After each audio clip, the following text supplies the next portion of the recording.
喂，hello 各位，係啊，咁應該睇到啦，黑屏係正常啊，我刪咗屏啊嘛。唉，咁大家好啊，咁應該好耐冇見大家啦。咁應該有冇兩個禮拜冇開直播，好似差唔多。因為呢排忙緊清緊啲單，清緊啲家私單。唔好意思啊，頭髮比較凌亂。而家睇到嘢㗎嘛，Gary 你睇到個嗬？係啊，飲得凍嘢多，一轉季啲喉嚨又嚟咗，係啊。喂，唔好嗌大哥，唔好，真係唔好嗌大哥，好大件事，係啦。咁咧喂，Hi Terry，係啊。咁其實呢幾個禮拜啦，都其實幾多嘢可以分享嘅，本身就不過因為真係太忙，冇乜時間拍片啊，咁就琴晚就出咗條裝修完工片啦，咁樣。咁其實仲有其他可以分享嘅，例如我去參加油漆班啦，我去睇啲爛尾 case 啦，咁遇到啲乜嘢情況咧？又或者係之前 Facebook 有單就係開咗名講人哋間公司唔好啦，咁其實事後發生咗啲咩事？點解會冇咗嗰個 po 咧？咁都想同大家分享下啦。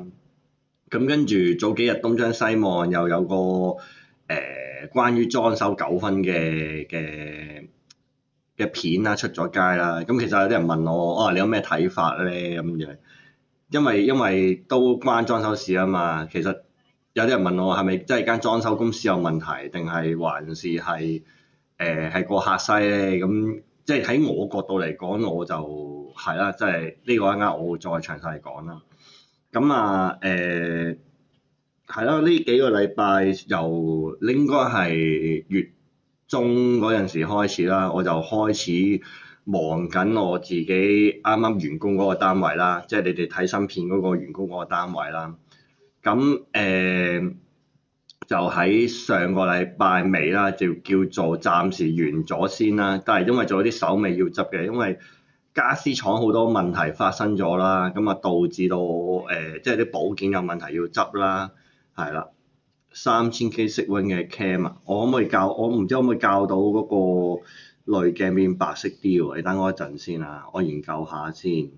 好似冇得喎，聲音呢個係音訊濾鏡，睇下先。場景加呢個，睇加唔加到先。濾鏡特效，聲音色彩對照，係咪呢個？唔係喎。好似唔係呢個，可唔可以較白啲？暫時好似冇。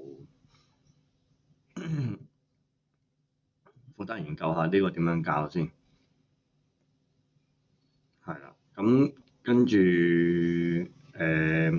大家忍受下室溫呢個問題先啦。係啊，我嗰邊好唔好住？包唔包早餐？唔好，我係青年宿舍喎，唔係青年酒店喎。OK 啦，今日參加咗嗰啲叫做教育活動啦，叫做俾啲年青人啦，唔係我呢啲啦，其實就再去睇下嗰個昂船洲嗰個軍營啦咁樣，咁我其實覺得都有嘢睇嘅，不過裡面啲資料就見仁見智啦，就講得好快啦，加上有普通話啦咁樣，所以我又唔係聽得明晒所有嘢。唔好推太遠，講翻個話題先，係啦。咁跟住完咗嗰個裝修嗰個單位啦，咁有啲保健問題要執要跟手啦。咁跟住手頭上做個黃大仙嘅單位，我又準備埋尾啦。咁但係嗰個就簡單裝修嘢啦。咁但係都係因為家私咧，因為同一間家私廠嘅問題啦。又係啲保健成日甩甩漏漏啊，或者係佢掉爆咗啊，或者係咩，咁就又要等佢再補件咯，係啦。點解間房咁嘅色？因為我覺得黃燈冇白燈，係啊，所以就會變咗偏黃啊！睇嘢係，唉，我都唔知可以點樣教。有冇人識用嗰個咩 OVC 教我？喂，揾人教我用點樣 OVC？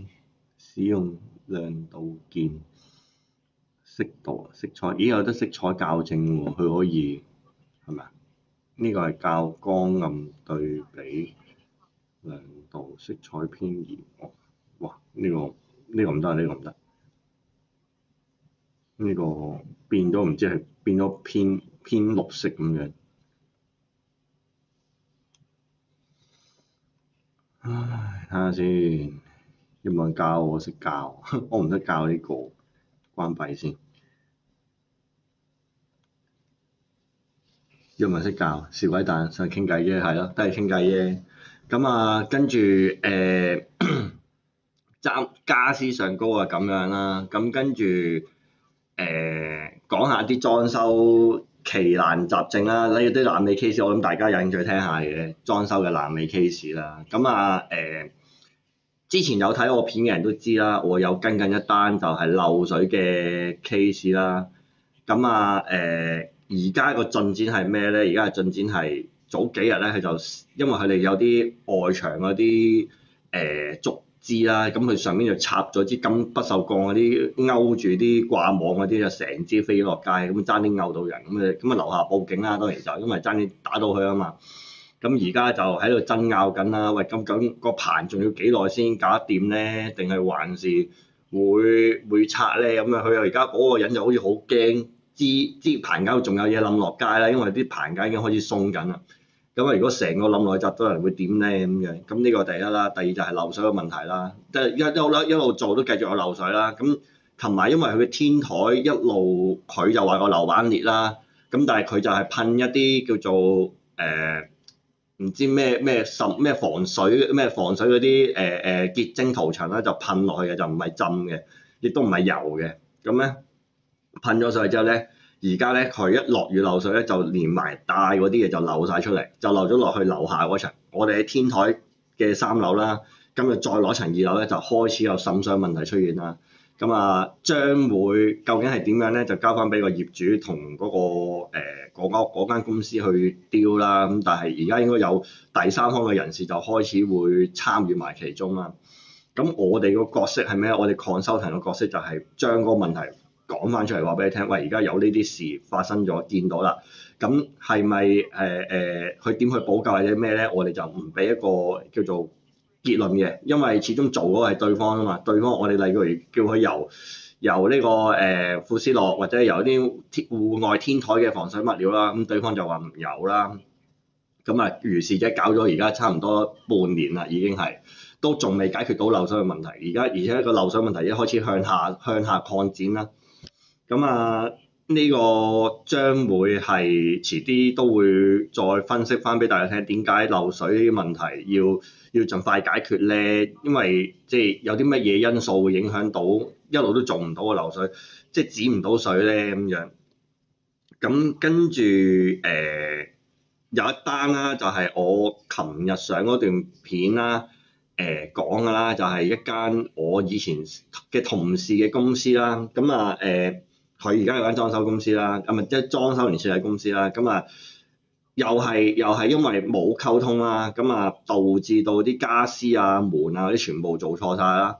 咁啊其實好多好細微嘅 defect 位咧，即係我哋成日都講，其實做裝修咧係我哋係睇啲細緻位啦，例如啲門啊3、5嘅時候會唔會鬆啊，或者係啲門鉸啊有冇問題啊，或者係啲收口位係點樣啊，呢啲都係一啲我哋叫做裝修由驗收要睇嘅問題嚟嘅。咁我就覺得間公司好似未跟得好足呢啲嘢啦。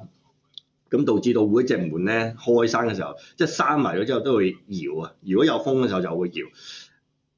過往我哋有一個群友叫阿 Leo 咧，就屋企就係試過咁樣啦。咁所以佢一到冬天一扯風嘅時候咧，啲房門就係咁搏命搖啦。其實一教嘅係啦。咁當然要作少少嘢啦，咁但係都冇辦法㗎，因為佢本身嗰個門窿，即係嗰個門鎖位鬆咗啊，咁即係前後對唔正位咧，就會令到呢個問題發生。咁其實呢啲都係一啲小問題，最大嘅問題係咩咧？最大問題就係裝冷氣同埋做嗰隻門嘅時候冇夾過啦，咁啊導致到嗰個問題出現咗啦。原本隻門原本係向左燙嘅，而家因為佢嘅布拉機喺左邊就頂住咗嗰隻門，就燙唔到啦，咁啊變咗要向右啦。但係右邊就成排電掣加嗰啲對講機啊喺右邊啦，咁啊最後就又要成批拆晒嚟搞啦。咁但係最好笑係嗰間公司就話你哋同冷氣公司，冷氣公司你哋自己約㗎嘛，你哋又唔同我傾咁樣。咁你接咗人哋成單工程嚟做，你又唔跟，咁即係點樣咧？咁個責任又翻返客嗰度，咁然之後啲電掣啊、電話改位又話要收翻下錢去改啦。咁呢個就我覺得又係有啲矛盾嘅。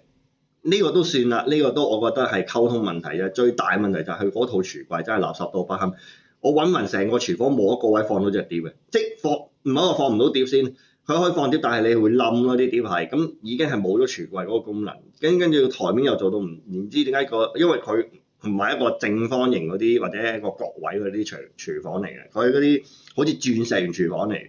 咁你嗰個角位又做到咁深800幾深嘅時候，你根本個人都掂唔到埋嗰個掣位啊，或者係嗰頭喺度，你叫人點用咧？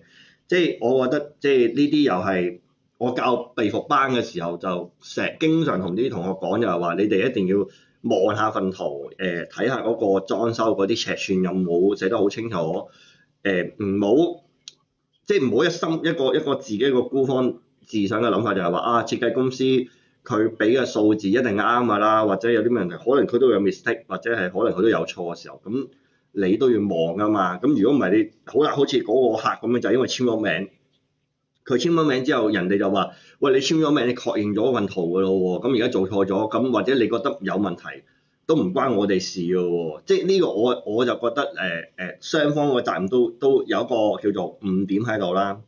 咁啊呢個又係我見到嗰個，即係嗰個問題比較大啲。我就同個客講：我哋個櫥櫃咁樣你用唔到㗎喎，其實。跟住個背又唔知點解嚟6寸，係6寸喎，唔係嚟6分，係嚟6寸喎。6寸嗱，4寸係100mm， 6寸125mm，即係個櫃筒背啊，嗰個背同嗰個牆身背牆身面之間距離做6寸空間，咁夠唔夠？你會唔會多得滯咧？其實我正常都係可能嚟23寸到嘅啫嘛，佢嚟6寸真係多成倍，咁多咗個6寸嚟做乜嘢咧？真係唔知道。咁啲喉管又係冇夾過啦，睇嚟知道啲水喉位又冇夾過啦，咁又係叫做我哋俗稱叫做嘟咗啦嚇，嗰個情況就係咁啊，所以啲 facility 即係啲電器啊嗰啲位又冇夾啦，櫃又冇夾啦，尺寸又冇夾啦，所有嘢都係錯誤中開始嘅，所以一定係錯誤嘅結果咯。呢啲就我覺得又唔係話爛尾嘅時候，我成日講裝修爛尾係一個結果，但係裝修做唔好你想要嗰樣嘢，跟住冇人願意跟，又係另一個結果。咁姑勿論點樣都好啦，都係煩㗎啦。咁你話即係呢個引申到另一個問題，就好似例如我而家做清嗰個客咁樣啦，其實佢對我都有微言嘅，我都覺得自己有啲嗰段時間其實我有跟得唔好嘅地方嘅。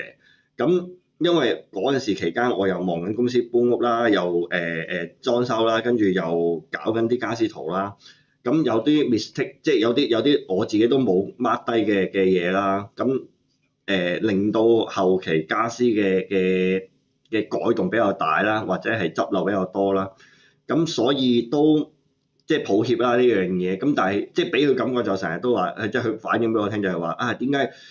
成日都話有問題之後，你係靠現場去執救啊咁樣，但係其實呢個係佢唔想見到嘅嘢嚟嘅。咁但係冇辦法，有時候我哋真係做錯咗或者咩，我哋又唔想拆晒成個櫃嘥咗去再重新做過啦，時間問題、錢又係問題啦。咁如果現場改動得到，又可以補救到問題嘅，我都希望即係客人會體諒到呢樣嘢啦。咁所以唔好話嗱，我自己即係。講明我自己其實都會有疏忽嘅，即係我都會有有時候做錯啊嘅嘢嘅時候，即係都希望客人可以包容下啦，咁樣即係唔好意思咁樣。咁大家如果有睇到我嗰個裝修櫥櫃即係我嗰個裝修單位，其實我都覺得後期我自己都覺得啊，原來成個裝修單位我啲尺寸都遇得幾問，即係遇到好問，每一度位即係可能例如洗衣機。左右唔夠3mm， 嗰個台面到佢上面嗰個有個 oven 有個 steam 加埋之後，其實啱啱好到吊櫃底多少少就可以俾隻門開到。跟住啲雪櫃門口嗰個玄關雪櫃門啦，一開大隻門，即係開隻大門推嘅時候咧，啱啱好掂到嗰個喺未掂到與未掂到之間咧，就嗰個門嗰個鎖頭啦，嗰個位置咁樣。咁但係又未至於用唔到嘅，即係嗰啲嘢就全部都用得到。咁但係即係你問我，我覺得即係咯，即係有啲位置係我跟得唔夠嘅，唔夠仔細啦。即係都係同自己一個警惕啦，叫做咁跟住啦，仲有一單case 啦，就係我講翻啦，就係 Facebook 最近嗰單啦，就係話點解後期嗱嗰個 post 嘅故事可能冇好多人知係發生咩事啦。咁話說咧，就係有間公司啦，就喺1年前啦，上年嘅12月度啦，就叫做完咗一個單位啦，就係大概一個80萬裝修嘅單位啦。咁就全屋全包裝修啦。咁啊跟住連埋家私15萬，咁啊 total 95萬到啦。咁但係個戶主就後期睇到就話：喂，嗰個單位有好多 mistake 喺裏面，即係好多嘅裝修嘅問題係手尾啦，未跟咁樣。咁其實冇問題嘅，其實客戶佢都有當時有即時同裝修公司嗰邊講話：喂，有呢啲問題喎，你哋幾時揾人嚟執啊？或者係啲裝修嘅 defect，你哋會幾時派人嚟執啊？咁當時裝修公司就叫做口頭上叫做知㗎啦，會安排咁樣啦，但係最後就冇咗件事啦，唔知點解。咁但係最奇怪件事係咩咧？佢哋新年又互相祝賀大家新年快樂啊咁樣啦。咁但係尾數咧係未收嘅嗱，裝修公司係未收尾數。咁客戶又未知道嗰間裝修公司幾時翻嚟執翻嗰堆 defect 啦，咁叫做咁啊。如是者過咗大概11個月到啦，即係去到今年嘅10月頭到啦。咁係咪10月中到啦？咁就跟住嗰個客就就講裝修公司就突然 send 咗封叫做收尾數嗰個信息俾客戶啦。咁客戶就好驚訝啦！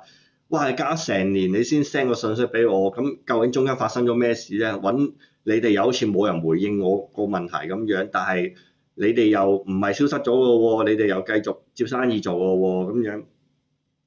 咁呢度又引申咗個問題啦，其實喂，咁裝修公司係咪唔出聲，客戶就可以唔找尾數咧？咁其次就係嗱，根據個合約上高啦，我睇翻嗰份合約啦，即係客戶提供嘅合約上高啦，個合約就寫明裝修員工交時嗰一日就為之完工，就不包括執漏嘅。好啦。呢個就好似東張西望嗰個 case 咁樣啦，有少少似。咁我引用呢樣嘢去講我自己睇法先啦。咁第一就係嗰個裝修公司其實佢係應該自己去同早啲啊，應該喺中間嗰段期間應該佢要問客戶，喂，究竟我有啲乜嘢未跟進啊？有啲乜嘢係要執漏啊？有啲乜嘢係你有咩問題喺個單位度？咁呢個係我覺得係裝修公司應有嘅責任嚟嘅，即係你話喂揾我裝修嗰啲人，我都會定時問佢，喂，你個單位有啲咩問題啊？喂，差唔多半年到喎，1年到喎，你話俾我聽有啲咩 defect 要執喎，因為我哋有1年嘅一個 warranty 保養。咁其次就係嗰個合約啦，合約上高其實人哋裝修公司寫咗，我成日都再三講，你哋簽合約。其實真係要睇清楚嗰個 contract 嗰個條款係點樣寫，點樣為之收費，點樣為之嗰個標準，幾時去收第一期，幾時收尾期咁樣，呢啲係都要知嘅。大家係真係一份法律文件嚟㗎嘛。咁呢樣嘢我覺得就係咯，客戶自己疏，我唔知係咪客戶自己疏忽啦，或者咩啦。咁但係即使公司冇去追呢條數，其實客戶自己都要知道你係有一個叫做付款嘅責任嘅，付費嘅責任嘅，因為呢個係一個公平貿易啊嘛。咁人哋提供咗服務或者提供咗件產品俾你，其實你係應該要根據合約去付款，而唔係話喂，我而家你唔翻嚟執漏我就唔找尾數。嗱，香港咧，我再三講，香港係冇唔找錢呢樣嘢嘅，即係無論人哋做得點差都好，你係要找數嘅，做客戶係要找數嘅。但係你話我唔甘心咁樣找，咁冇辦法。你唯有係一係就打小額，一係你就上小額同佢拗，咁你就可以 hold 住條數。但係呢樣嘢你要有理據咯，即係我成日都講，你唔係話因為人哋做得差，你又 hold 起晒成條尾數或者點樣，呢樣嘢就唔可行嘅，係啦。咁跟住呢件事啦，後期點解會湊咗個慘鋪咧？就係因為嗰間公司又聯絡我啦，我又同佢傾咗啊，不如咁樣啦，你翻去處理嗰個問題啦。咁客戶都願意去俾你去執漏嗰個問題嘅，因為佢都想你解決個問題。但係站喺客戶嗰方，客戶就覺得，喂，你如果你翻嚟執漏，但係你又執得唔好，咁我又要俾晒尾數，咁我咪好冇保障。咁但係即係正如我成日都講啦，裝修本身就係一樣信任問題嘅生意啦。如果你驚嗰間裝修公司做得唔好而唔俾你唔去跟住你個責任去俾尾數嘅話，人哋其實都真係有權去話你違約。咁當然啦，呢個又係小額錢債問題啦。咁但係我覺得咁樣做又唔係咁好咯。即係坦白地講，人哋啊真係做咗嘢。即係雖然話個尾數嗰個金額唔係大，咁但係人哋係有責任去收呢，人哋跟住合約去收呢嚿錢嘅時候，你唔可以話因為佢咁，所以你唔找尾數㗎嘛，係咯？呢樣嘢我覺得唔講唔通嘅。咁所以去到跟住我就同嗰個客講啦，我話喂，不如咁啦，不如你俾一半。即係我提議啊，呢個我個人提議啦，我就話不如你俾住尾數嘅一半先，俾咗公司，咁公司執完嗰個維修啦或者嗰啲嘢，你先再找嗰個一半尾數啦。咁但係客戶客戶嗰邊就覺得，喂，咁我簽都係冇保障，我都係俾咗一半，我都淨係得翻一半尾數去未找喎。咁如果真係執得唔好或者做得好差，佢唔處理，咁點咧？咁客戶就喺呢個位有啲爭持啦，就有啲堅持啦，就話我簽都係覺得我要保障自己，我就唔會俾尾數㗎啦。咁所以我都唔知道可以點幫人哋解決呢個問題啦。咁啊，但係嗰個鋪就叫做暫時鏟咗啦，我就咁希望即係客戶同裝修公司呢度可以叫做有個大事化小，小事化無啦。嗱，其實我唔係偏幫邊一個嘅，即係有啲人喺呢件事上，嗰個客戶就話啊，點解你會幫間公司嘅咧？你唔係黑裝修嚟嘅咩？咁但係咁人哋又唔係唔處理個問題，人哋當然中間個過程中最奇怪就係你哋兩個都唔會去討論任何嘢嘅喎。中間我見你哋冇任何對話嘅喎，由2月到10月呢段時間，你哋中間冇任何對話，冇任何信息交流過喎。咁係咪代表真係完全係裝修公司嘅問題，或者係咪完全客戶問題咧？我覺得呢個真係五五波嘅啫。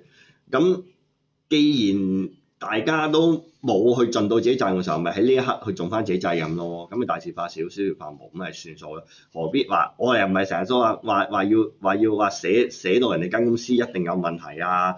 唔好幫襯啊？邊個咩？我哋唔係咁樣嘅，即我其實一路都係講話，我哋搞黑裝修呢個平台，我哋係希望啲真係諗住裝修嘅人，佢哋知道啊有啲乜嘢要去避免產生嗰個問題出現，即係唔好遇到一啲有問題嘅公司啦，同埋唔好產生一啲裝修嘅爭拗啊。因為我備課班裡面點解我備課班裡面成10個鐘頭佢係講不停咁講，就係由基本開始就係話，喂，你要知道你要做啲乜嘢，你收咗樓之後你要去做啲咩功課去保障自己。你去到揾公司嘅時候，你要點去考慮你自己應該揾咩公司？例如你明明係應該揾裝修公司嘅，你係冇理由走去揾設計公司啊！你冇必要啊嘛！即係上一單我有拍片講嗰個揾咗朋友介紹裝修公司嗰個，又係點？佢其實中咗2次伏。佢第一次伏就係揾咗間叫做設計公司啦。咁啊，嗰間公司初初就 set 咗個套餐出嚟啦，就好吸引嘅，就幾萬蚊就包個基本裝修，唔知幾多尺傢俬咁樣啦。咁但係當然啦，嗰個尺數傢俬一定係唔夠一個400零尺或者300零尺嘅單位去用啦咁樣。咁跟住嗰個客戶就再揾咗再問佢 detail 呢個報價係點樣啦。咁跟住就變相就出咗另一個叫做昂貴啲嘅套餐出嚟啦，就去到4000蚊一尺家私啦，又係呢期我唔知點解見親嗰啲係4000尺家私嘅設計公司，咁啊我唔知出面係咪真係咁好揾咧，真係唔知道係啦。咁啊咦啱啱有人 send 嘢俾我，你幫我睇下先嚇。哦係呢間啊，阿 Gas 係但係咦有人 cap 咗相係啊，算啦。咁跟住係咯，即係我覺得作為想裝修嘅人，其實你應該要了解你自己，你本身想揾乜嘢對象先，即係你連自己想揾乜嘢你都未知，你就盲衝衝咁走去話要落訂又成咁樣，咁咪到時賺得個拗字嘅啫，係咪先？如果你係對裝修嘅嘢有要求，你對你完成嗰樣嘢係有個 quality 嘅介意位嘅，即係你一定要做到好仔細嘅，你一定要做到好靚嘅，咁你咪要睇下咯。喂，即係例如你有啲人會問我阿勤師傅啊，或者或者其他有其他裝修師傅啦，佢哋嗰啲價錢咁平，咁係咪有冇服㗎？我話你好難講服唔服㗎喎，你要睇價錢咯。喂，佢個質素，佢係裝修師傅，佢收嗰個價錢做嗰樣嘢合理㗎喎，咁。例如阿黃師傅話佢收緊2800蚊一尺家私，或者3000蚊尺家私，佢交緊亞白膠板俾你嘅，咁咪個價錢咪有啲開始唔係好性價比唔係好夠咯。我哋唔好講話服唔服先，即係例如佢而家可能大陸啲人係用生態板嘅，或者係3合1加生態板做嘅，咁你咪知道嗰個市場係開始有啲新嘅嘢出現咯。咁你係咪想要呢樣嘢？咁你咪要同裝修公司去傾。你唔係話你俾晒錢簽晒名你先知道人哋交緊啲咩質素嘅貨俾你㗎嘛？咁呢樣嘢就唔係咯，就係造成嗰個爭拗或者係造成嗰個爛尾嗰個原因啦，其中一個原因啦。咁其次就係裝修手工啦，即係我成日都講話裝修手工呢啲嘢，你最好就係睇清楚人哋而家裝修嘅單位係點樣，你先去決定揾唔揾去做。如果你話你望都冇望過你就博取，咁你然之後就話我係揾佢做啦，因為佢講嘢好叻咁樣，然之後佢又 sell 得我好好，咁大佬你買間屋你唔係買個人啊嘛，你唔係聽佢講得好好你就信佢噶嘛，咁吹嘅啫。老實講，你一個任何一個 sales 或者做設計嘅 sales，佢做咗10零20年嘅時候，佢點會唔識裝修嘅啫？佢識㗎，但係佢唔識做咁解，咁佢唔理解背後嗰個概念，咁咪導致到有好多裝修嘅問題出現咯。咁呢樣嘢我覺得就係大家揾裝修嘅時候，尤其是而家年尾啦，而家準備收爐，而家收爐㗎啦，應該啲傢俬全部收晒爐㗎啦，準備。咁咪做12月仲有12月，係講埋12月係啦。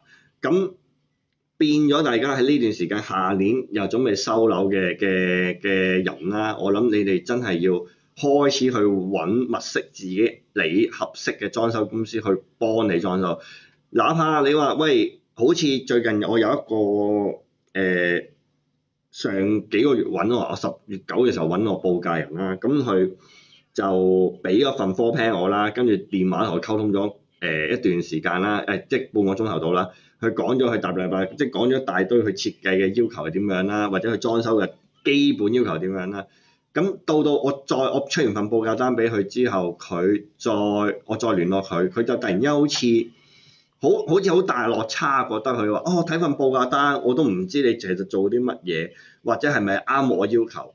咁如果你一開始你例如你係想要有設計圖，或者你要有一個好 full 嘅 image 去俾你知道你究竟要做啲乜嘢嘅話，咁你真係要俾錢去揾一啲設計公司去做你要求嘅嘢，而唔係網上打一段字或者信息就話你幫我報個價咁樣，其實咁樣係冇用嘅。我真係可以講話係冇用嘅。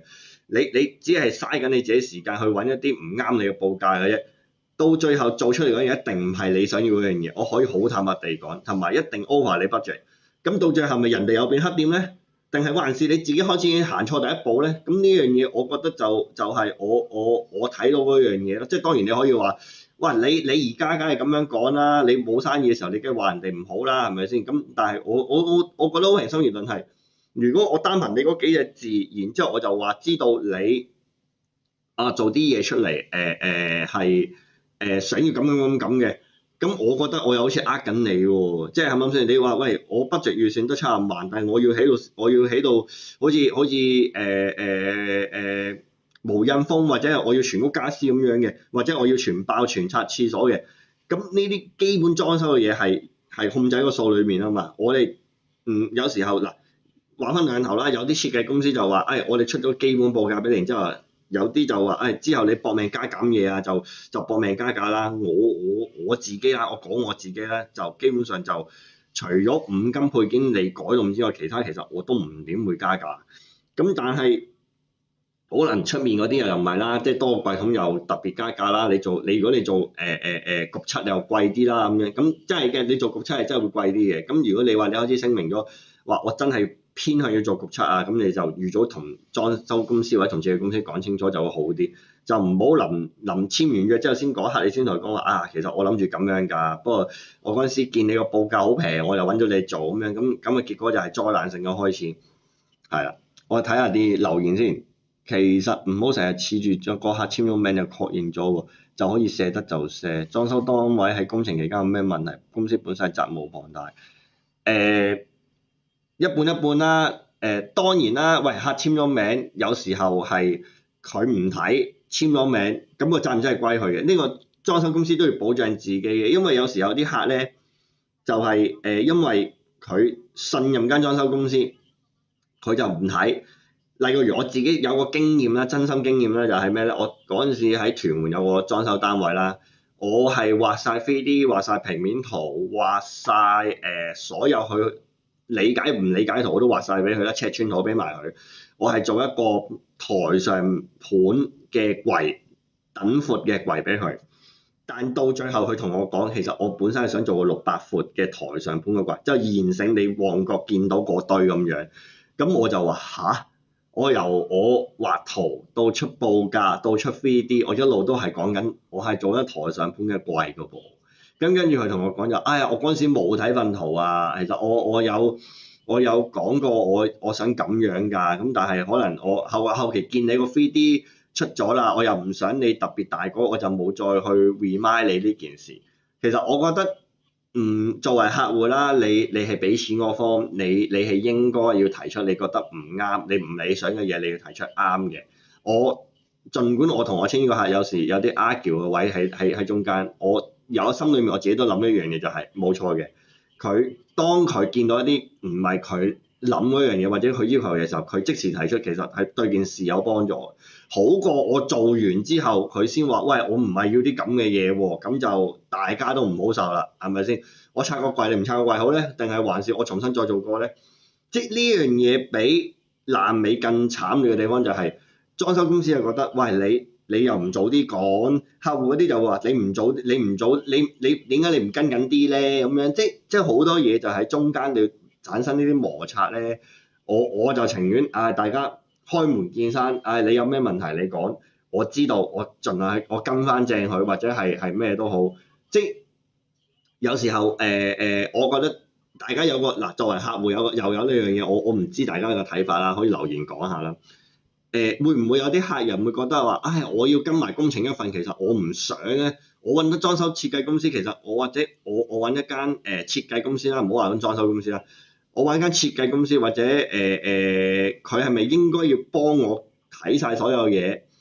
佢幫我解決晒所有問題，我唔需要參與任何嘢咧。呢樣嘢我真心想問下大家個睇法嚟嘅。呢個我自己又有我講咗我自己睇法先啦。我個人覺得啦，因為間屋始終係你嘅，即係我覺得個間屋係客戶噶嘛，佢唔可能零參與啊。我成日都同我啲客講，我話其實你喺個過程中，其實你都會同我一齊去行呢個工程，你應該都會學得到一啲裝修你要知嘅嘢，或者你有啲咩嘢你覺得原來對你嗰樣嘢係你日後你做維修或者咩你要需要知道保障咧。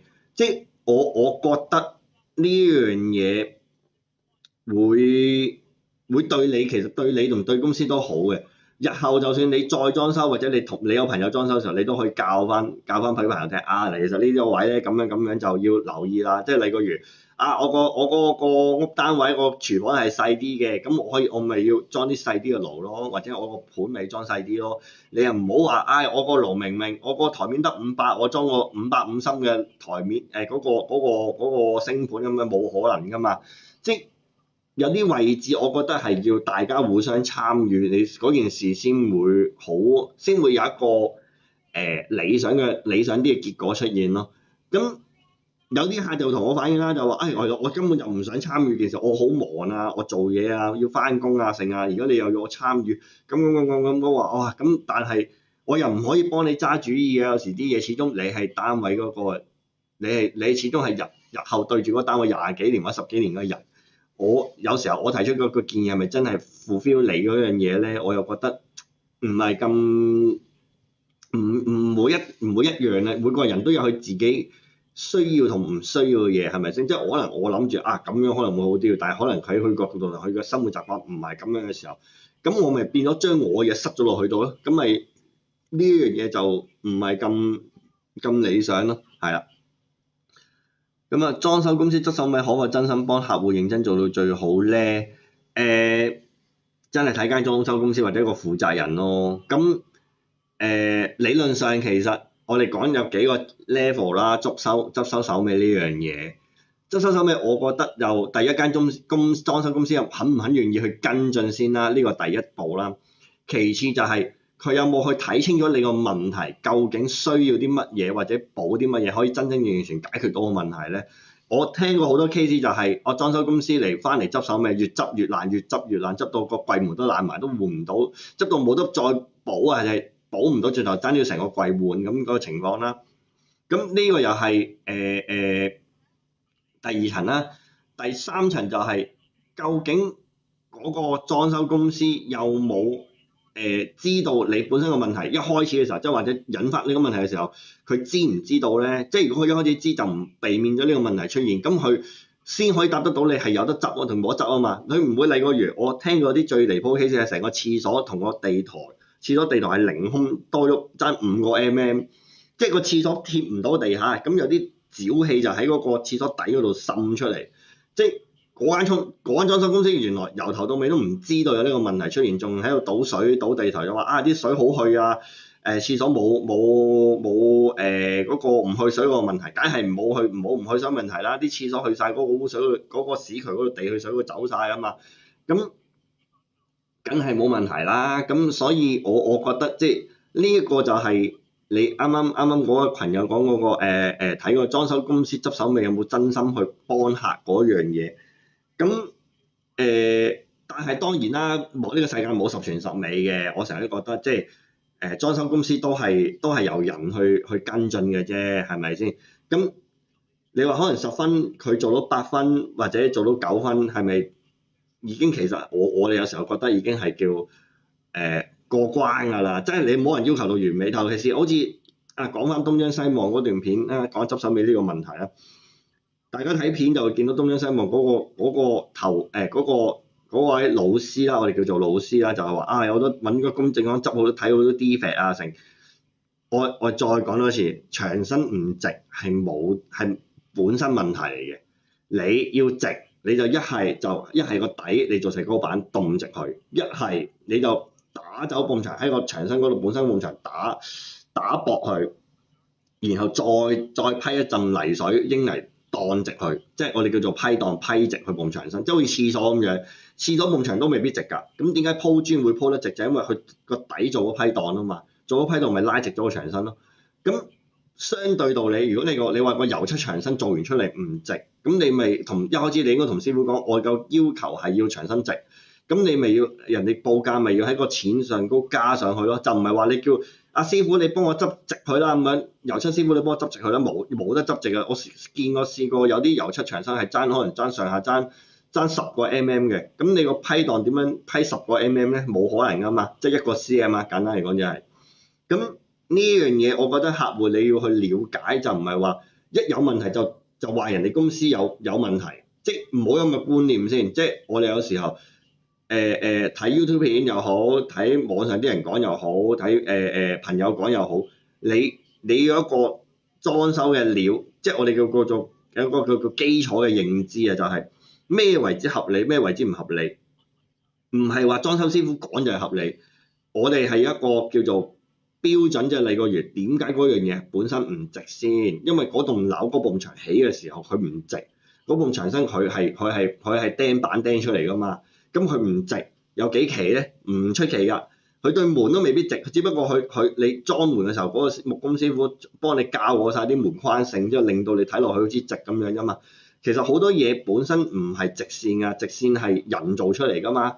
咁你要執翻順執翻直佢，咁你咪要求同師傅講啦，咁人哋加錢做啫嘛。咁而家好啦，你話人哋因為未完成嘅牆身、未完成嘅油漆牆身有 defect，你就話人哋嗰個有問題，我就覺得有啲唔係太公道。即係師傅手工有高低係啦，咁但係咪因為手工低佢就係一個唔好嘅師傅咧？唔係。咁最大問題我哋成日都講一個唔好嘅師傅就係唔識扮識，然之後越做越和，呢啲先係更大嘅問題。即係我哋有時候見到啲爛尾單位，我哋而家得近年嘅爛尾咧，個 case 係偏向好咗嘅情況係咩咧？就係啲師傅知道可能個老細冇糧出啦，或者嗰個工程完唔到㗎啦，就寧願擺低唔搞咁多嘢，等下家容易接到手嘅，係啦。呢個就係我最近呢幾個月見到嘅爛尾 case 啦，就係見到個狀況就係啲裝修師傅就係知道搞唔掂㗎啦，寧願擺低唔做就算啦，剩翻可能有啲小問題都解決得到嘅，就唔再跟啦。咁等個客咧，佢就算佢真係揾公證行又好，揾第二個人嚟跟都好，咁至少嗰個客可以揾人解決得到個問題啊嘛。咁如果你話唔係，我去鋪晒磚又閂晒口咁啊，真係 sorry 啦。咁你真係可能有機會要打翻晒所有嘢出嚟再嗰個。不過當然有時候係唔需要打水喉嘅，即係點解要打水喉咧？打過晒啲電咧，就係因為佢可能本身穿錯電線或者咩，咁但係都未至於要打穿條喉噶嘛。咁但係最怕水喉係水喉都駁錯啊，或者係用咗啲生鏽嘅喉啊，或者係冇換到喉啊，嗰啲就冇辦法啦，嗰啲就。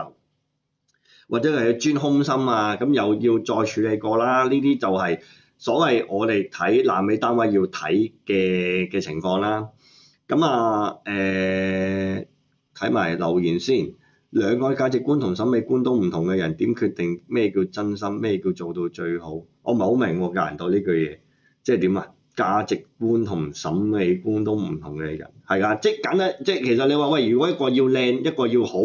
咁已經係兩個唔同嘅要求嚟㗎，又要靚又要好嗰啲，你又要諗下究竟你個價錢做唔做到啊？即係嗰個我哋成日都講設計嗰三個元啦嚇。咁嗰個本質係一樣㗎嘛，即係你話喂，我本身得20萬，但係我又要最靚又要最好，咁唔可能發生㗎嘛，因為你自己買料做就得咯。咁但係你手工可唔可以做得到咁好咧？咁你要幾多個時間先做得到一樣嘢咧？咁樣咁。所以我成日覺得，即係作為客人或者作為設計公司，客嗰邊你又要諗你揾間公司係咪真係做到呢樣嘢咧？裝修公司你又要睇下，喂呢個客係咪啲西客嚟嘅咧？會唔會係多要求，但係其實嗰個預算又唔夠，咁跟住又咁又要咁，跟住又貨比10幾家嗰啲咁樣咧？我反而最近我見到好多人咧，唔知點解咁中意揾10幾間公司去報價。咁佢報完之後咧，又話間都唔好咁樣，咁我唔知個目的在於哪裏咧？即係上我班嘅同學，我又聽我講句説話就係，你揾報價根本上其實唔需要揾10幾間，你只要揾啱你嘅對象，你就其實揾3間你就已經解決咗你嘅問題啦。3間你就知道究竟你需要啲乜嘢，價錢去到邊度，你係足夠資料嘅。你驚嘅你就揾埋第4間都夠㗎啦，已經係唔想揾到第5間、第6間冇意義嘅呢樣嘢係，因為坦白地講，除非嗰5間都係同一間公司或者圍內識嘅啫，咁知道個價錢就係有得圍內圍標啊嘛。咁但係問題呢個概率係好低嘅，係啊，呢個概率真係好低。咁你當然啦，你唔好話喂，我一路就係揾你個月，我來揾啲智慧牛啊，揾咩美格蘭啊嗰啲，咁你根本冚唪唥都係嗰邊嘅公司，你梗係咁咁你真係冇篩選過，其實即係你冇做過功課，簡單啲嚟講真係，咁你中伏係抵死嘅，我哋講呢啲係叫抵死嘅，係啦。咁啊即係我覺得作為客戶啦，你自己要做下功課啦。作為裝修公司，你又要睇下嗰個客人係咪真係啱你自己去做啦。即係例如喂，有人我哋今日討論區嗰邊聊天室嗰邊講話，喂有某間公司直頭話低過20萬唔做嘅喎，咁樣佢話係啊。咁如果你齋做家私20萬，你做唔做啊？係人都做啦咁樣。咁講開20萬，我諗起一單爛爛地味嘅，原本諗住揾阿黑糯米 Jimmy 一齊拍直播，點知事前發生咗件事，就係講裝修公司恐嚇個客啦，就去嗰個客嘅鋪頭嗰度搞事啦咁樣。咁所以個客而家都唔夠膽講呢件事出嚟，但係要等呢件事我諗要同相關人士傾咗，睇下點樣先。係啦，所以大家揾裝修公司真係要好小心，唔好話單憑佢公司出唔出名而去揾佢。係啦，啱啱最早好似有人問過阿 Tim 啊，阿 Tim 突然消失咗，點解裝修界頻道冇人講發生咩事？有人講，有阿昌哥有講過啊，不過得佢講咗，就冇其他人講過。我唔知大家其實對阿 Tim 呢單嘢有幾多係知嘅，又或者係咪好多人都未知其實個詳細內容係點樣？我可以簡單概述下嘅，係啦。跟住咩？其實一嚟就告民事係咪好過小額？快啊，係啊。但係如果你要一嘢告民事嘅話，你要準備好多法律文件同埋好多專家報告咯，係啊。即係我哋之前見過有一單漏水 case，嗰個客就係一嘢就告民事。咁就佢就揾咗專家報告，揾咗公證行，揾咗嗰個食環滲水辦去做晒所有嘢，咁跟住寫晒文件咁樣就一嘢上小額，咪上民事訴訟咁咪贏咗。咁所以告嗰個漏水嗰個客就賠咗20幾萬啦，好慘嗰個客都。咁但係冇辦法啦，人哋好似聽聞件事係嗰個人都講咗一段時間㗎啦，不過樓上唔處理咁啊冇辦法啦。咁阿 Tim 嗰單嘢其實我概述我自己所知嘅情況係點樣啦。嗱，事緣就係年頭嗰段時期，我未去加拿大嗰陣時候啦。咁其實已經聽聞過阿 Tim 嗰邊係有啲問題出現緊嘅，咁但係一路都冇人講啦。點解咧？因為佢嗰陣時仲可能係煲嗰個蓋冚煲仲冚得住啦，叫做咁，或者啲師傅唔追佢糧啦，因為嗰陣時啱啱過完新年冇耐啊嘛。咁跟住就去到3、4嘅時候啦，咁阿 Tim 揾咗我做拍直播啦，咁樣嗰陣時係我第一次同佢見面啦，叫做咁。跟住講完直播之後，我就去咗加拿大啦。咁跟住到我再翻嚟嘅時候，我又已經覺得阿 Tim 好似有啲唔同咗嘅，但係我又講唔出有啲乜嘢唔同。咁跟住有人就揾我啦，就話我因為阿 Tim 裝修啊，佢嗰個裝修嗰啲手尾有啲問題喎，你可唔可以幫我跟一跟，叫阿 Tim 幫手跟啊咁樣。咁我一路由我去加拿大之前到我去加拿大之後翻嚟，我都有叫做間唔中幫佢處理下件事啦。咁樣咁但係我 feel 到嘅係就係話，喂，點解會咁立落咧？你一單工程咁多，一個可能一啲好細微嘅 defect， 其實你唔需要搞成3個月啦，正常2個禮拜都完㗎啦，係咪？咁但係佢唔係喎，搞成差唔多半年都未執好。咁然後就去到後期就係突然之間有一個人就去咗阿昌哥嗰邊留言啦，昌哥嗰段片嗰度留言就話因為我之前幫阿 Tim 做嘢啊，咁但係收唔到尾數，你可唔可以幫我解決？即係講下呢件事，或者將呢件事講出嚟啊咁樣咧。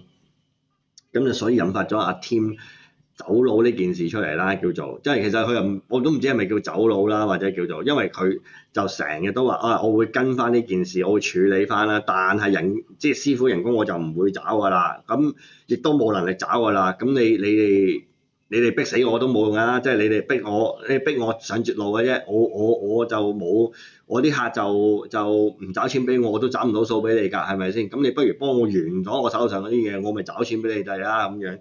咁但係你要諗下喎，喂，你開公司燈油火蠟全部都係錢，你出人工又係要錢，你又唔可以唔出糧俾啲你員工啊嘛，因為你喺香港法律上高，你唔出糧俾員工係犯法㗎嘛，刑事嚟㗎嘛。咁如果喂我爭師傅人工，我又未去勞工處啫，咁啊勞工處告得入嘅話就先再算啦咁樣，即係有時候就係我哋叫做呢啲叫做咩啊，拖得日得日啦件事就咁。到現在個狀況就係師傅仍然都未收到錢啦，聽聞就咁啊但係啲客戶就已經有第三方嘅裝修公司就要求簽一個叫做叫做咩咧，接手嗰個協議啦，第三方協議啦，就係話喂，我哋幫你跟進你間屋嘅手尾或者係保養嗰啲問題，咁但係咧就將嗰樣嘢就去咗另外一間公司度㗎啦，咁以後就係佢跟㗎啦，就唔係阿 Tim 呢邊跟㗎啦咁樣，咁我唔知啲客戶點樣諗啦，咁樣呢個件事就去到呢一度就暫時叫做冇咗任何聲氣啦，咁。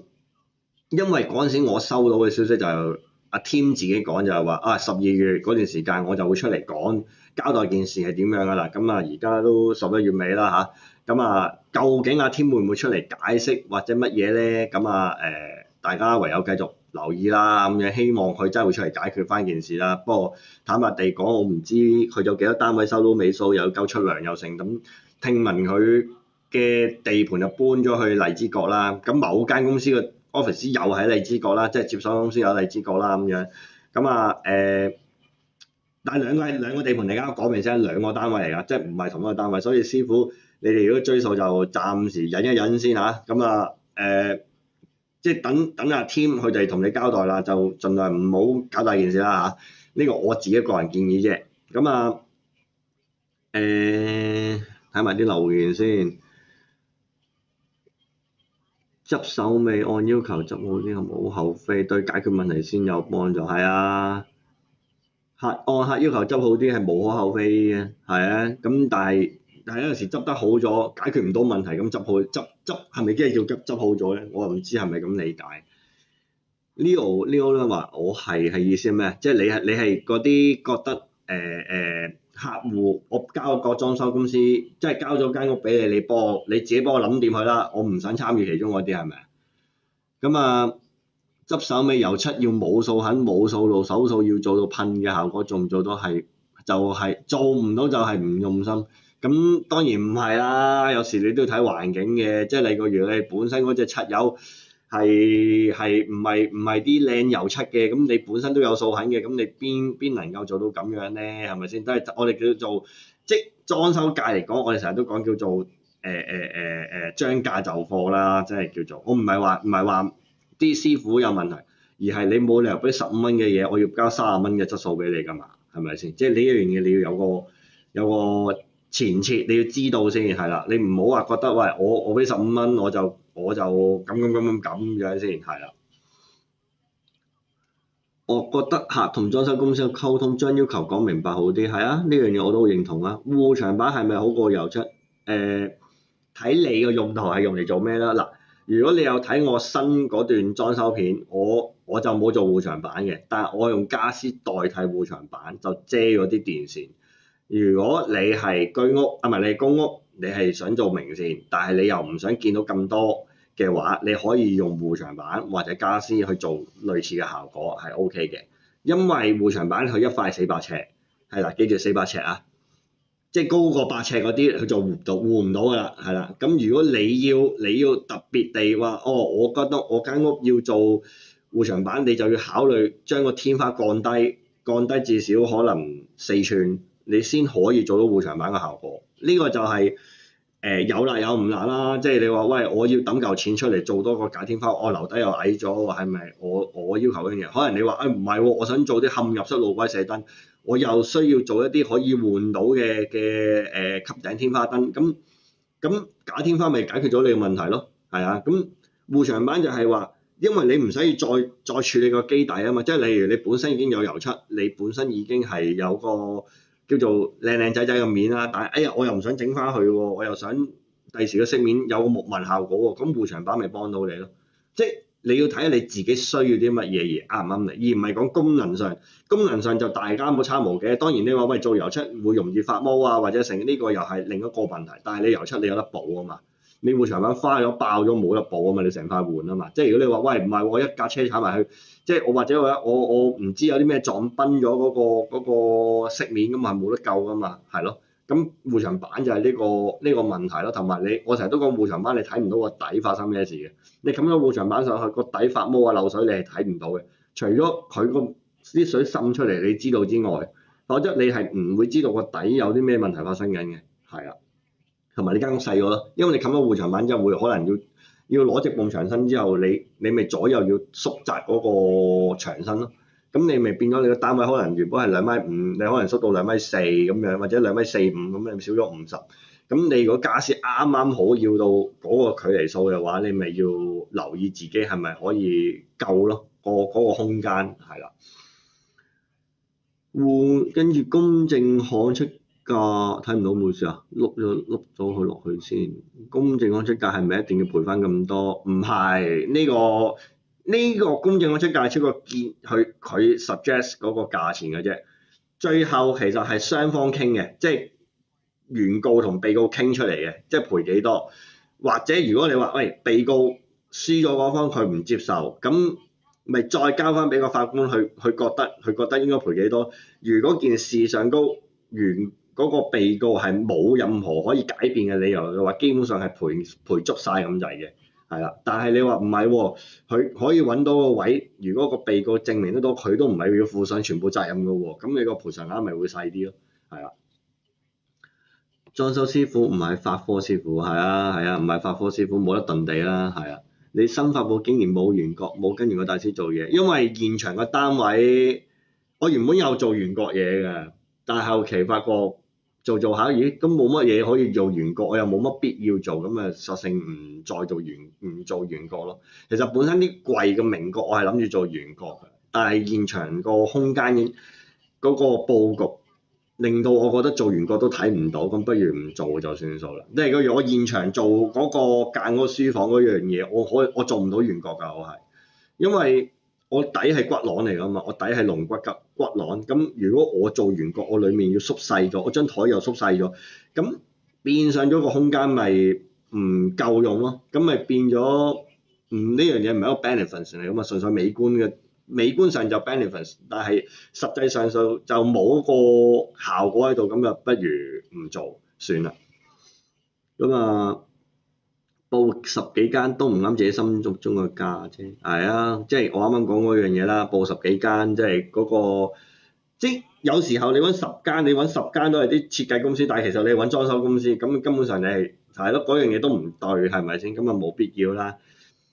睇完全部報價對一對邊間最平包最多嘢就性價比最高。你嗱呢樣嘢我又覺得有個保留啦，就係佢報個價錢平係咪即係代表佢性價比高咧？你都要睇下佢個 terms 內容究竟包啲乜同做啲咩先。有個人淨係包個櫃身唔包櫃桶，又唔包拉手，又唔包嗰個路軌嘅時候，佢每樣嘢都要加錢。咁你咪倒輸翻轉頭咯，係咪先？即係有啲人就係以為佢報個價好平喎，點解佢3萬蚊做到？佢3萬蚊淨係得個櫃身咁樣，連門都冇，咁你點樣咧？係咪先？即係你要諗下，同埋佢嗰個交貨標準係點樣先？呢一樣嘢你要有個俾個界線自己喎，你唔係話佢平就係你個心目中個對象，你都要諗下佢俾緊啲乜嘢你喎。如果唔係就係咯，又係盞炒嘅啫，又係香港地盤都日日拖糧叫你勞工處，係啊，遲啲仲多啊，話你聽，下年年頭過咗新年應該仲多啊。而家你見到啲地盤有幾間都係咁密住，咁俾人即係密住咁拉 banner 咁樣。下年嗱過咗12月啦，嗱而家嚟緊呢幾日呢下緊嚟半年要發生啲咩事，要對呢個裝修界有影響咧？阿昌哥都有講過啦，我又不妨再講一下啦。第一就係會有呢個一簽多證嘅措施啦，就包括呢個先行就係油漆啦、棚架啦，同埋我唔知嘅仲有一樣嘅，好似係鋁窗定唔知乜嘢。咁跟住一簽多證嘅引發到問題係咩咧？就係話好多人會落嚟香港嘗試接工程做，好啦，客戶唔識揀，就可能會因為價錢咧，或者啲裝修公司或者設計公司就話，我唔夠師傅喎，我去嗰個平，我哋揾個師傅嚟做試下啦咁樣，做衰咗咪最多執嘅啫，係咪真係執得到咧？我成日都講呢樣嘢嘅，裝修公司唔好一個大嗰個先入為主嘅觀念就係話有問題你一定解決得到，有啲問題係你俾錢都未必解決得到嘅，咁盞搞嘅啫。你倒不如一開始你不如揾個好啲嘅師傅跟好啲仲好過啦，尤其是啲牽涉到全爆啊，或者係啲複雜嘅工程，就盡量揾啲有經驗啲嘅師傅做，就唔好聽啲師傅有啲行家同我講話，好難請人啊，揾唔到啲好嘅師傅，啲師傅好似消失晒咁樣，梗係啦，大佬，好嗰啲冇人俾嘢去做，咁誒喺屋企拗下唔知去咗邊度。唔好啲師傅啲人又貪平揾，搏命揾人做，搏命揾佢做，搞到佢好似好忙咁樣。係佢好忙啊，因為點解忙啊？單都搞唔掂，單都有問題，周圍走要周圍救火，咁你梗係忙啦，大佬。你又單又多喎，但係你火頭仲多喎，咁咪形成咗個輪迴就係話，又有新單翻嚟，但係啲手頭上嘅火又未夠熄，又有新單又再翻嚟，不停喺個輪迴裡面轉圈，咁結果咧。啲客就慘啦，啲客就全部一鑊熟啦，即係好似早幾年就係呢啲咁嘅 case， 爛尾 case 就係咁樣啦。咁呢個就係第一就係一簽多行，我一簽多證嗰個引發嗰第一個問題啦。其次就係啲裝修地盤而家停晒啦，而家開始見乾啦，叫做即係冇一啲叫大地盤繼續去起啦。咁之後嗰2-3年都唔會有咩別嘅裝修嘢做啦，或者叫大地盤冇裝修嘢做，咁啲大地盤嘅工人會去邊度咧？就係下流落翻嚟做啲細裝修嘅嘢啦。咁細裝修嘢係咪個交貨標準又跟得到咧？我聽好多行家講就話已經有啲做緊大地盤嘅叫做裝修師傅就落咗去做啲跟呢啲叫做細裝嘅師傅學嘢點去做裝修。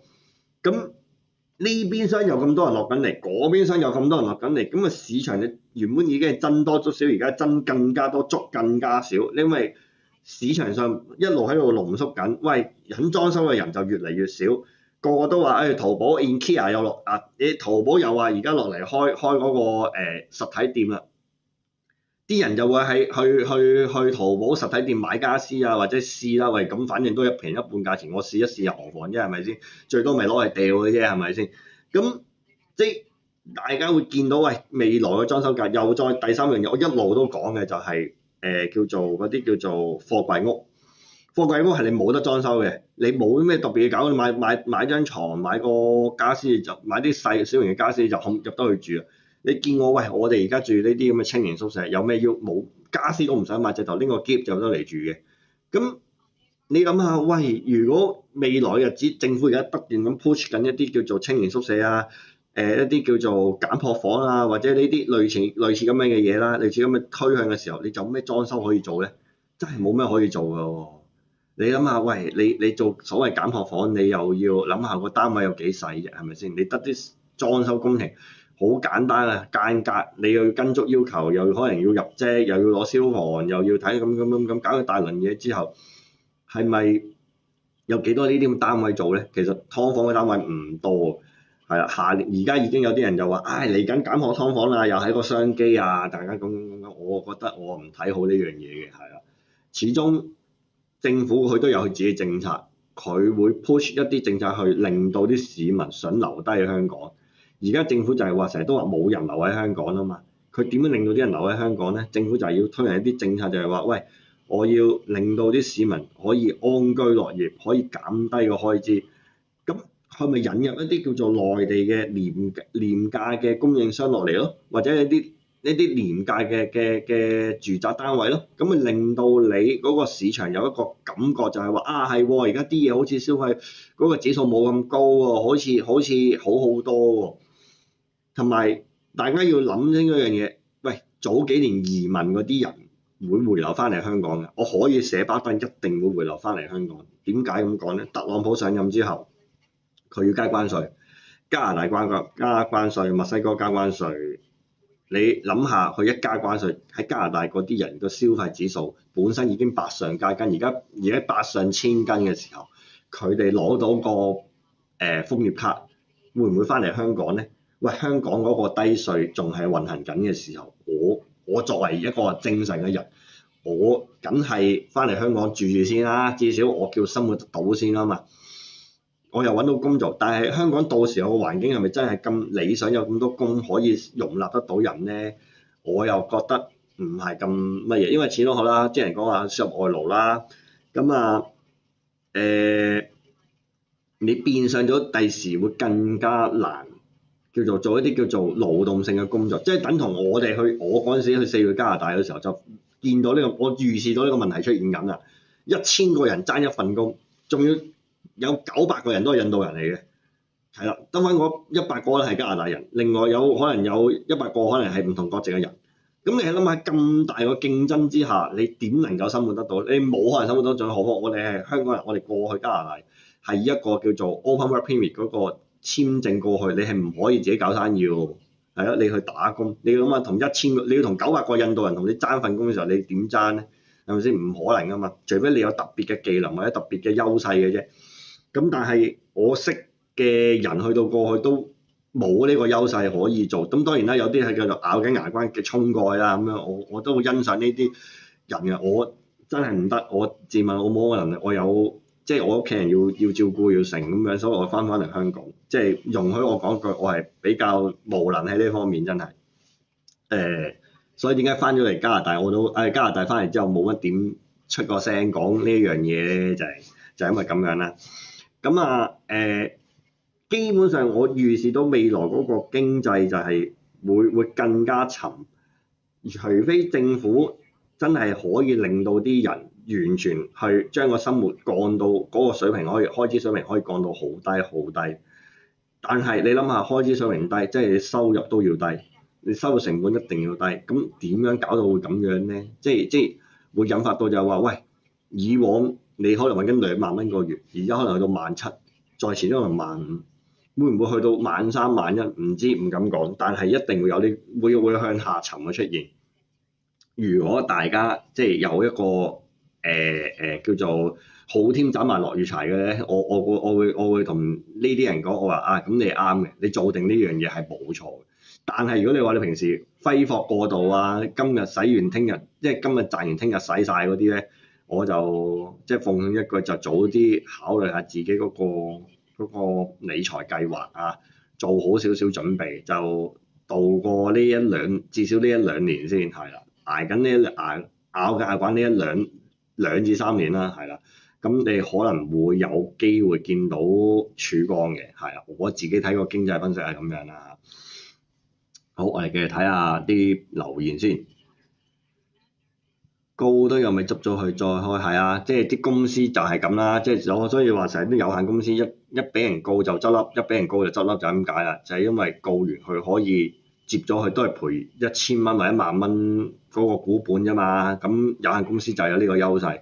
你話喂係好仆街係咪？係真係好仆街㗎，咁但係你有咩計啊？係咪先？以往啲人又好奇怪，我以前出嚟做嗰陣時候咧，啲人就話揾裝修嘅揾有限公司啦，貪佢有限咯，有公司規模啊嘛，有公司規模都一樣死啦，係咪？何況而家咁嘅情況咧？我哋成日都講咧，風中勁草咧，最硬嗰啲木死得最快，最大棵嗰啲死得最快。而家就係呢個狀況啦。啲小幼苗啊、小草嗰啲反而未必死得咁快嘅。即係我呢度寓意俾大家聽，即係啲裝修公司越大規模咧，越多開支，越容易出現問題。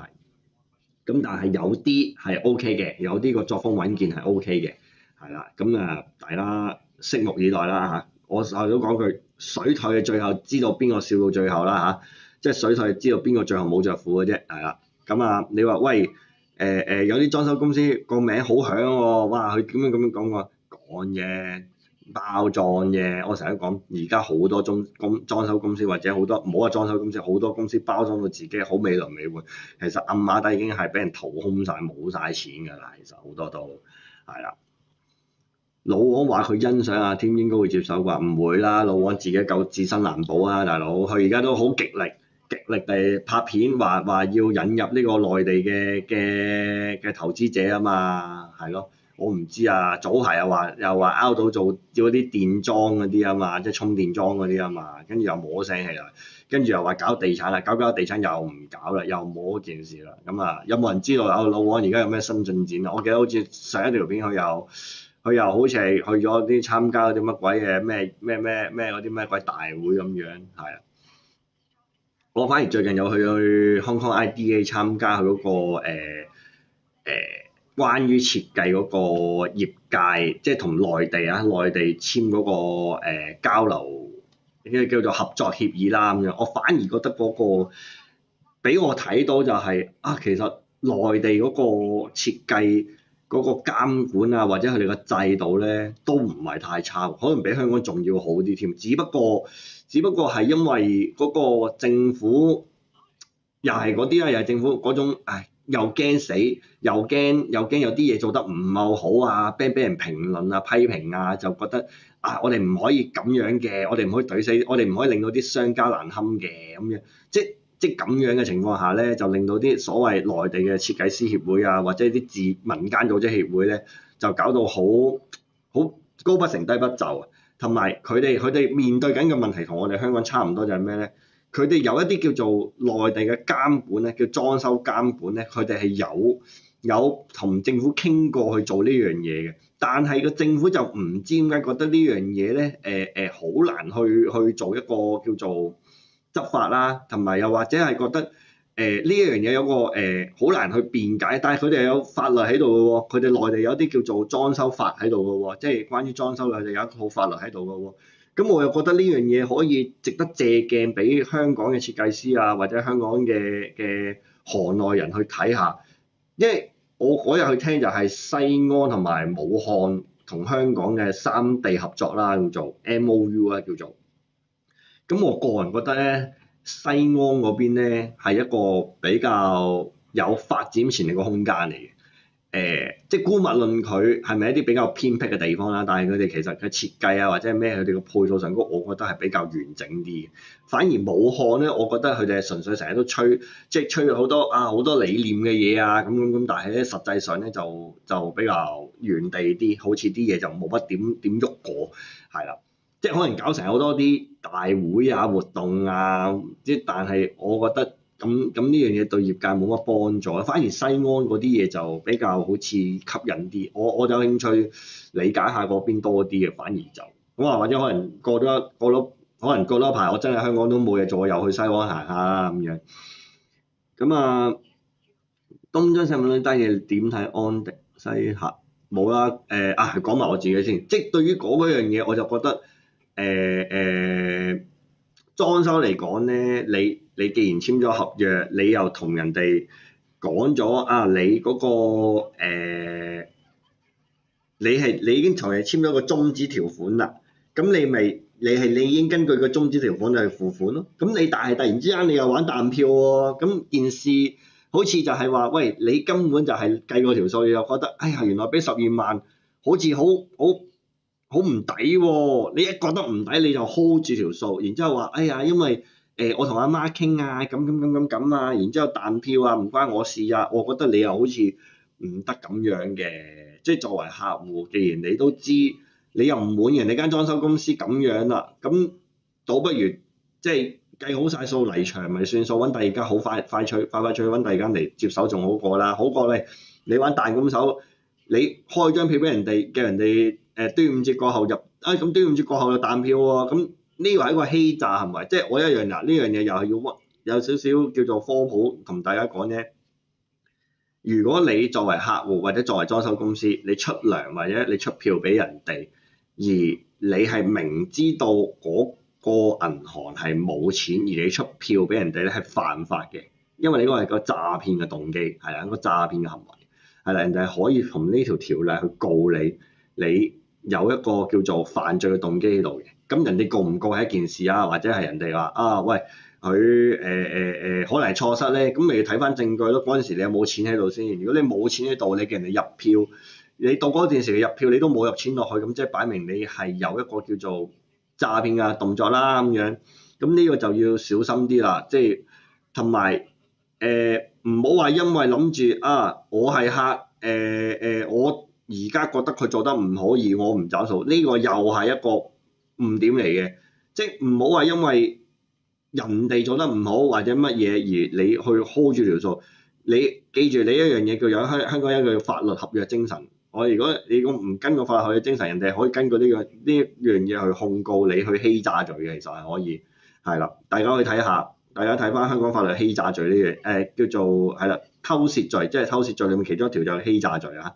咁呢樣嘢係告到嘅，係啦。如果人哋有心去揾律師去告嘅話，係告得入嘅。所以大家千祈唔好諗住，我而家唔找數啊，我有咩問題啊？冇問題㗎，等人哋告啦，係啦。咁呢個就俾大家理解下先。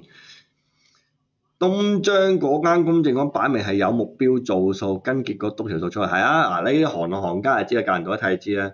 即有時候我哋揾公證行咧，又係嘅。有啲人咧就揾公證行就篤大條數，就係話等人哋賠到你阿媽都唔認得。當然啦，你話你睇其實睇清楚啲，其實你話你單工程20萬，點解要倒賠30萬出嚟咧？唔可能㗎嘛！件事係你做咗20萬嘢，咁你夠埋人工、扣埋成本，你都係最多你咩就10零萬嘢嘅啫。咁點解會嘔多20萬出嚟賠30萬咧？就係因為對方嘅工程公司就覺得，喂係喎，我而家收咗呢個客錢喎，我咪幫你篤大呢條數，等你可以夠揾個間公司重新再做過啲嘢咯。即係有啲公司係咁樣嘅，咁但係呢樣嘢又唔好話犯法嘅，老實嗰句。咁人哋揾公證行，你都可以揾公證行㗎嘛。你咪揾翻公證行，揾翻3間嚟報價，咪計翻，喂，究竟而家做咗幾多嘢？係咪真係有呢個問題先？係咪完全唔收貨先？係咪影響到嗰個本身嘅嘢一定要重新再做咧？即係呢個先係公證行本身嗰個定位啊嘛，而唔係話佢少少花就成幅牆油過咁樣，呢樣嘢唔 make sense 㗎嘛。即係同埋我哋行內人睇東張西望講嗰份公證行嗰份報告，真係流過劉嘉玲嘅。嗰份報告全中文，一來已經唔專業啦，其次佢講出嘅問題只係啲好片面嘅問題啦。作為行內人就會覺得，哇，咁唔需要揾公證行寫啦。其實揾個做咗20年或者30年嘅師傅，其實寫同樣嘅嘢都寫到出嚟嘅，只要佢文筆好少少嘅話，係咪先？但係公證行唔係咁樣噶嘛，公證行要憑一啲叫做專家嘅背景去分析點解呢樣嘢需要重新做過或者賠償啊嘛。咁呢樣嘢先係公證行本身嗰個角色個身份去做呢樣嘢啊嘛。如果唔係阿豬阿狗寫份報告得啦，係咪先？即係呢樣嘢就係大家我成日都我好似 Cindy 姐我都同佢講過呢樣嘢，就話你揾一間好少少嘅公證行報告幫你出份報告，你打上庭你先有用啦。咁當然最後佢冇聽我講呢樣嘢啦，結果揾咗唔知邊間工程公司寫一份嗰啲濕嘟嘅公證報告上咗庭，人哋一打就輸啦，梗係。即係呢樣嘢就係人哋大家都揾公證行，假設大家揾公證行，人哋就係睇個公證行個背景啊，嗰工程寫份公證行嗰個專家報告嗰個專家個背景係咪有關咧？有啲所謂專家其實佢可能係讀 Archi， 佢係讀其他科嘅，讀師傅，你揾佢寫裝修梗係唔得啦。咁你最少你都要揾個讀 BS 啊，大佬，你揾個讀維修嘅，你都知道嗰個斤兩都有差一段距離啦，係咪先？咁你揾個做建築去寫啲關於裝修咁細緻嘅，其實寫唔到嘅，一啲叫做嗰個層面上嗰個 level 唔夠啊，因為 level 一打你就輸啦，人哋攞個 BS 嘅讀到可能係博士或者係係咯，可能係博士級嘅，咁你跟住同你打你咪輸，你得學士係咪先？咁我哋講個 background 係好緊要，所以大家如果你話真係遇到呢個問題，你又真係揾公證行嘅時候，就要比較一下你自己衡量一下，你揾個專家係咪真係呢方面嘅專家咧？定係還是佢真係純粹一個有經驗嘅專家咧？就已經係好唔同嘅事嚟㗎啦。跟住睇下點睇下年工程界嘅市況，啱啱講咗啦，你都冇嘢做，唔係啊？你有嘢做啊？你打工啊嘛，唔係咩？你點會冇嘢做啊？你間公司少嘢做啫，咁冇辦法㗎，大地盤都冇嘢俾你，冇大地盤都冇嘢開啦，咁有咩可以做啊？係咪先？我講咗㗎啦，大地盤冇嘢做，一路就冧落嚟，就係做裝修，裝修都冇就維修，維修都冇就大家都冇嘢做㗎啦。即係當年就唔會冇維修嘅，我覺得最起碼都要有維修嘅嘢做嘅，但係係咯，維修嘅嘢又係睇公司咯，睇公司有冇咁嘅規模去接咯。咁如果佢冇咁嘅規模，佢又接咁多單，又係爆咯，又係會有啲我驚。我聽我 friend 做保險，咪做管嗰啲物管嘅，佢都話佢揾咗啲維修公司翻到嚟救個漏水，救成個月都仲係漏緊水，咁又係咯，呢個又係一個問題啦。咁跟住最後嗰個師傅走埋佬添，仲要係啊，寧願貴啲都揾個好嘅師傅，手工要靚，唔係貴。係要揾個好嘅師傅，合理嘅價錢，係啦。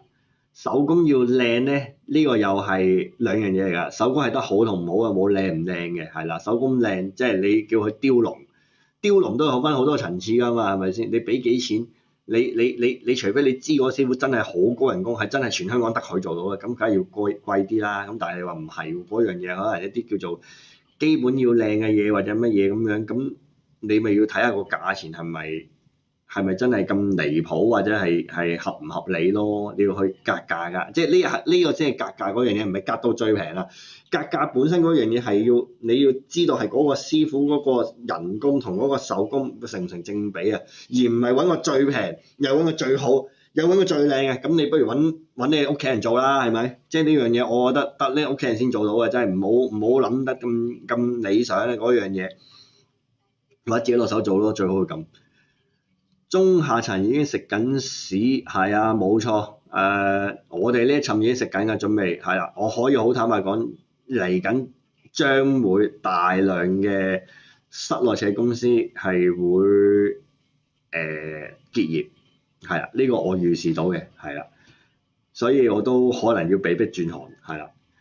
淘寶都有好嘅商品，有淘寶梗係有好嘅商品啦。但係你要考慮下，淘寶好嘅商品係咪等於啱你用，或者係係咯，有冇其他問題咧？好都會有佢嘅問題出現噶嘛，唔係好就係一個全面地好噶嘛，佢都會有佢自己嘅問題出現㗎，係咪？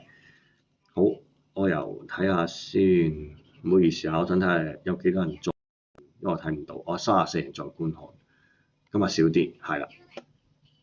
公司冇 project，係啊，你大地盤冇 project 冇㗎啦，係咯。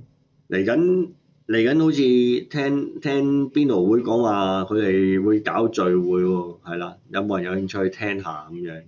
係咪有啲人去食飯啊？可以揾我，大家坐埋一齊吹下水，係啦，400蚊位啊，聽聞啊，400蚊一位，係啦，有興趣可以去 PM 我報名係啦。咁啊，我暫時報咗自己一個人係啦，我報咗自己一個，咁啊冇諗過拉其他人入去。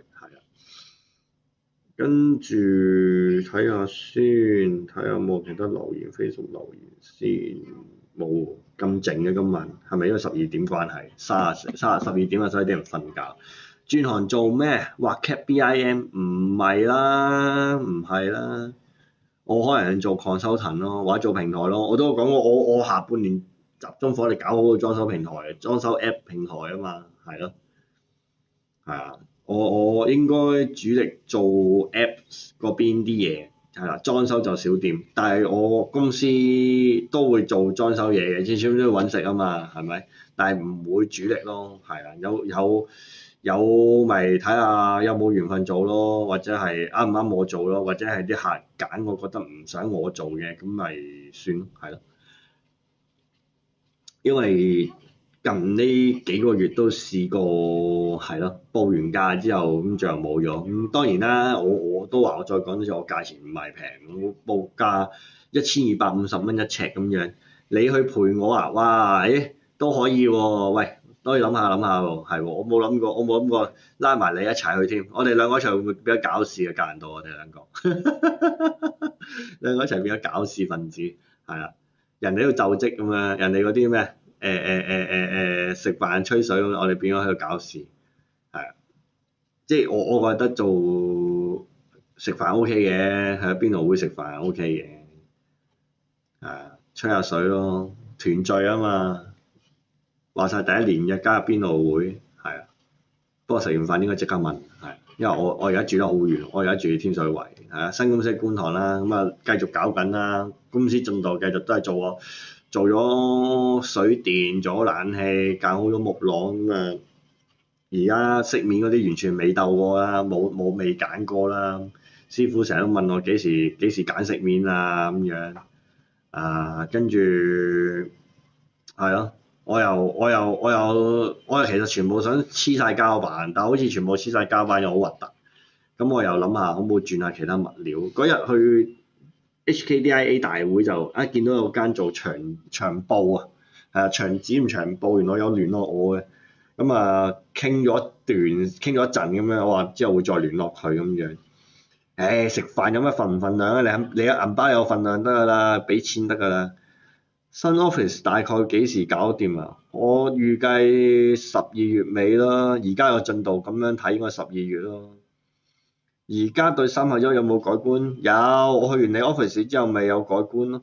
係啊，我覺得你啲傢俬都 OK 啊，係啊，格蘭道啲傢俬都唔差，不過係尤其是五金配件方面，佢真係多嘢玩啲嘅。即係我覺得呢個嚟緊個裝修咧，裝修嗰個趨向都係玩五金配件，即係唔係淨係玩泵啊嗰啲，你真係要識多啲叫做嗰啲五金配件點配合啊，先可以令到嗰個客去欣賞你嗰啲嘢，係啊，即係當然你3合1嗰件傢俬係一個方向啦。你話喂，組裝傢俬配五金又多嘢好好嘅，3合1都得，但係3合1即係嗰個咁多係我同你嗰日傾嗰個問題啦，即係話喂，你要好熟去安裝咯。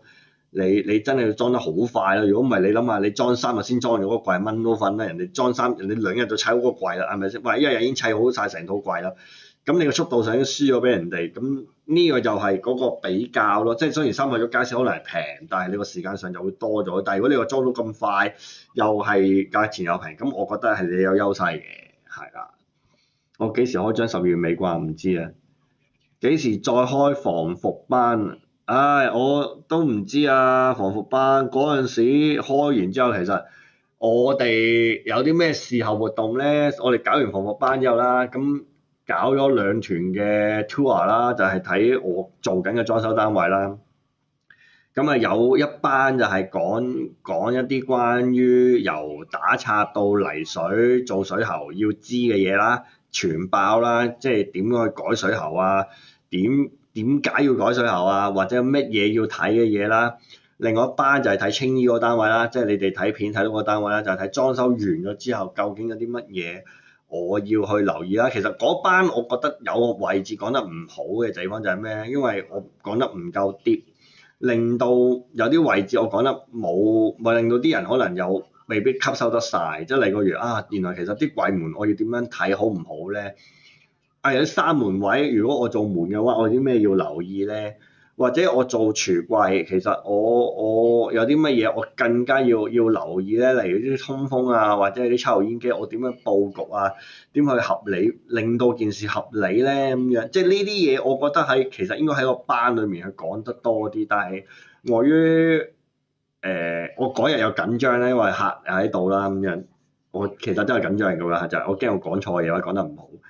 咁啊，令到成件事冇咁理想啦。咁及後又好難，我諗又好難再有機會再去個單位裏面拍片啦。咁啊無論如何啦，我覺得就係咯，都係個經驗嚟嘅。咁嚟緊再開防服班的話，應該係下年嘅事啦。原本諗住12月。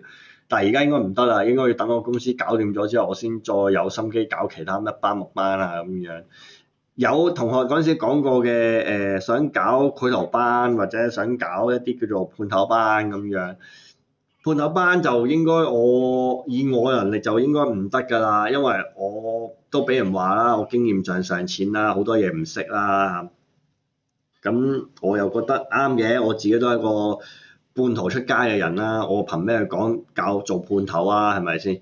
但係你話憑我經驗去分享俾你睇，有啲咩要留意或者咩我可以分享得到。但係你話教個判頭出嚟，我又真係唔得。我覺得自己冇乜德行去做到呢樣嘢，或者未有乜嘅技能去做到呢樣嘢。單憑我一個唔得。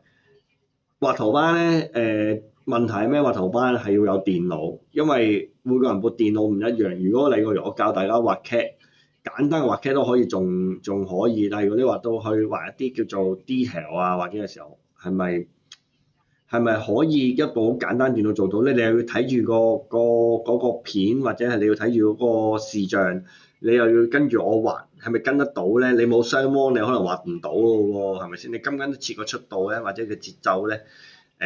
又或者係嗰個功課係點樣咧？我覺得呢樣嘢要諗一諗咯，係啦。但係你話講簡單嘅 CAD 啊 SketchUp 咧，我覺得我有興趣嘅，係啦。我嚟緊都可能會等我公司搞好咗之後，會畫下啲 SketchUp 啊 3D 啊咁樣，分享下我以往做畫 3D 嘅時候我遇到嘅問題啊點樣做一啲叫做特別啲嘅設計咧，即係例如你有冇諗過點樣屈到個正方體出嚟咧？或者係點樣做一個流體嘅我哋叫做咩咧？一個不規則嘅毛巾，好似一張毛巾咁樣嘅飾面出嚟咧，點樣做到咧？咁有啲咩 plugin 去搞咧？咁咧呢啲我覺得係可以分享下嘅，我覺得。冇所謂啊！呢樣嘢大家同行，即係如果你係同行，你去睇下，對你都有幫助。我當年做打工，即係唔係當年上年啫嘛。上年我去某一間公司做嘅時候，我發覺我啲同事原來係唔識呢樣嘢。咁結果就全部㧬曬落俾我做啊！咁樣好痛苦咁樣搞。咁但係我覺得後期我教咗佢哋之後，希望佢哋都識啦，係咯。咁唔知佢而家點樣咧？冇問過佢哋啲工作，係啦。不如開心理建設啦！你同我講過啦，唔得㗎，我哋又唔係心理學專家教壞人哋㗎，唔好啊，大佬，我哋分享下咪算數咯。我都話同你揾直播，遲啲揾你做直播啊，揾你上嚟吹下水啊 ，OK。我諗我哋有好多嘢講嘅，同家人道係啦。家私嘢你梗係可以講啦，你絕對有資格講啦，係啊，放到你自己裝修作品想睇。唉，生意淡薄啊，唔係唔想啊，唉，我都想有多啲裝修作品分享啊，都係近年我翻嚟加拿大翻嚟，而家先叫做第二個工程，係啊，第二個工程完，跟住嚟緊第三個工程有啲細單位又係準備完，跟住有個藍田又係咯，可能嗰個咯，嗰個就有家私嘢分享咯，但係嗰個齋做家私嘅啫。同埋少量嘅油漆嘢啦，咁樣大家應該之前有睇過我段片分享過，我做緊嗰個特色牆嗰個單位就係啦。咁CAD 好易唔係㗎？你我哋做開梗係覺得易啦，但係你放一個 layman 一個白紙由零開始去畫 CAD 係要啲時間㗎。我而家都 train 緊我個堂細佬去畫 CAD 去幫我手，但係都唔得。佢都係要出去學，我都係建議佢出去學，係啦。所以唔同嘅，你唔可以用自己嗰把尺去衡量人哋嗰個學唔學得係咪容易咧？嗰樣嘢係啦，我哋覺得易，可能人哋覺得難。我哋要轉換個心態去講呢樣嘢咯，係啊。係咯，我開咗直播幾耐啊？我都唔係好知喎。哇，一個鐘頭連半個鐘啊就嚟。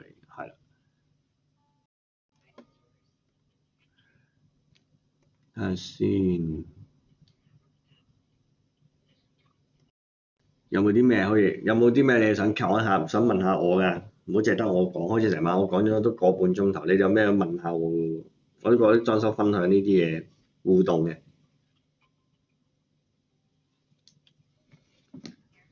唉，又講下啦，而家個生活環境唔同晒啦，嗱，即係你見我而家又住咗青年宿舍啦。公司又搬咗去觀塘啦，又大咗啦，因為過往嗰個係，因為我喺葵涌嗰個就係星星中心嗰度啦，8-5尺單位啦，叫做上面住下面做嘢啦，但係其實都唔係好夠空間做嘢，而家搬咗去觀塘就係大概一個680尺單位啦，即係大咗差唔多4倍啦，但係我又將我葵涌嗰啲嘢搬晒過去，葵涌部分嘅嘢冇話所有，部分嘅嘢搬咗過去啦。跟住係咯，跟住嗰邊剩翻可能得翻可能200-300尺都係自己做嘢咁樣啦。難得係好處嘅地方可以望到啟德海港嘅啫。部分可以講啦，咁啊有機會啦，有機會拍片同大家分享下啦，或者開張嗰日到時可能邀請下啲朋友啦上去啦，因為太多人就唔得㗎啦，真係好 friend 底嗰啲我先會邀請㗎啦，一定係，所以如果收到我邀請嗰啲，一定係我認為係好 friend 嗰啲 friend 嘅，係。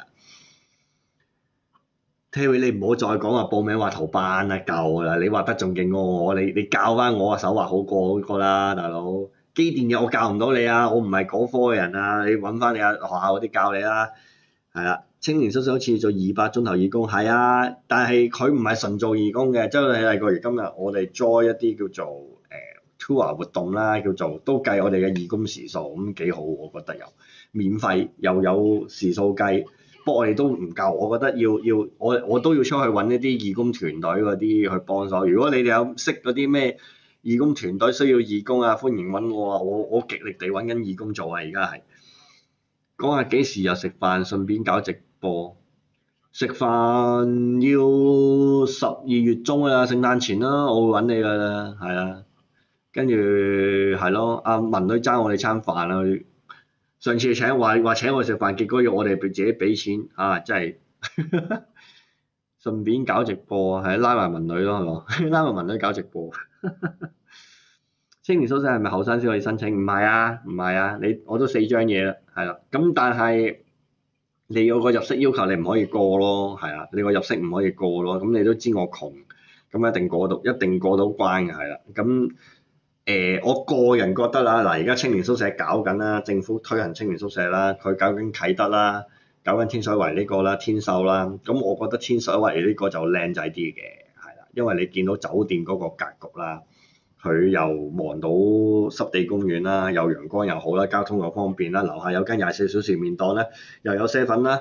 咁我覺得係個配套上高，其實真係算係唔差㗎，真心講。哇，相比我以往住喺即係星星中心嗰個位，要行8、4級樓梯，跟住去到附近又去葵芳又遠，去葵興又遠，咁啊而家呢度真係方便好多。係唯獨出觀塘就冇辦法啦，要坐差唔多成9個字車先出到去啦，仲要貴車費啦。咁啊遲啲又要考慮下點樣縮減個開支啦嚇。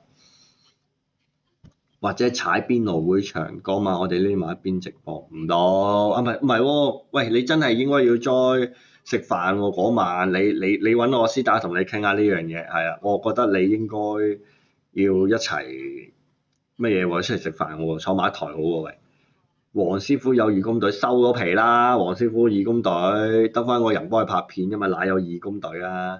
申請公屋唔得啦，我排緊隊，我排到65歲啊，大佬，我計過條數啦，我嗰日同房署啲人計數，我而家個分數係200幾分，我要攞到公屋我係要600幾分，即係話我要仲爭400幾分，我計完條數，我同我嗰人講，我計完條數，我係要等到65歲我先申請到上樓喎，單人嘅話，係啊，呢個又係一個好 tricky 嘅位嚟嘅，即係香港啲人就叫啲人18歲就申請，即係佢話我唔建議18歲申請公屋嘅，但係咧如果你唔18歲申請嘅話咧，你排到你18歲申請嘅話咧，你排到45歲就可以申請到公屋。但係如果你20幾歲先去排咧，就 sorry 啦，你去到65歲先申請到公屋，咁咧成件事就好騎呢嘅。但係呢個係我講緊幾年前啦，而家政府又改變咗政策，又話45歲又加分又成咁樣啦，加快45歲嗰啲人可以上到樓啦。咁但係你點樣快都唔夠結婚嘅人快，係啦，你結婚嘅一定係最快，你結婚有埋小朋友係更快，係啦，所以咧點解成日都話啲人排唔到公屋，就係因為有太多人就係因為申請公屋而結婚，跟住生小朋友，跟住就攞咗個優先權咁樣，咁而且啲大嘅單位就俾佢哋優先噶嘛，因為香港嘅政策即係政府政策就係有家庭嘅。有小朋友嘅係有一個需求性啊嘛，咁嗰啲咪會優先啲咯，係啦。所以我係申請唔到公屋嘅，理論上啦，我已經我而家咧我係收到公屋嗰個叫我審查嗰個收入嘅嗰份表，佢話要我12月尾前要我交嗰個資料俾佢，但係我諗我應該唔交㗎啦，應該交唔到。因為一睇嗰個入息係應該係嗰個咪入息嗰個存款啦，就應該有機會爆，係咪咧？唔係喎，存款唔爆喎，咦唔係喎，我可以交喎，係啊，我又計下先，係啦，得閒搞下先，揾埋阿爸阿媽，我冇阿爸阿媽嘅喎，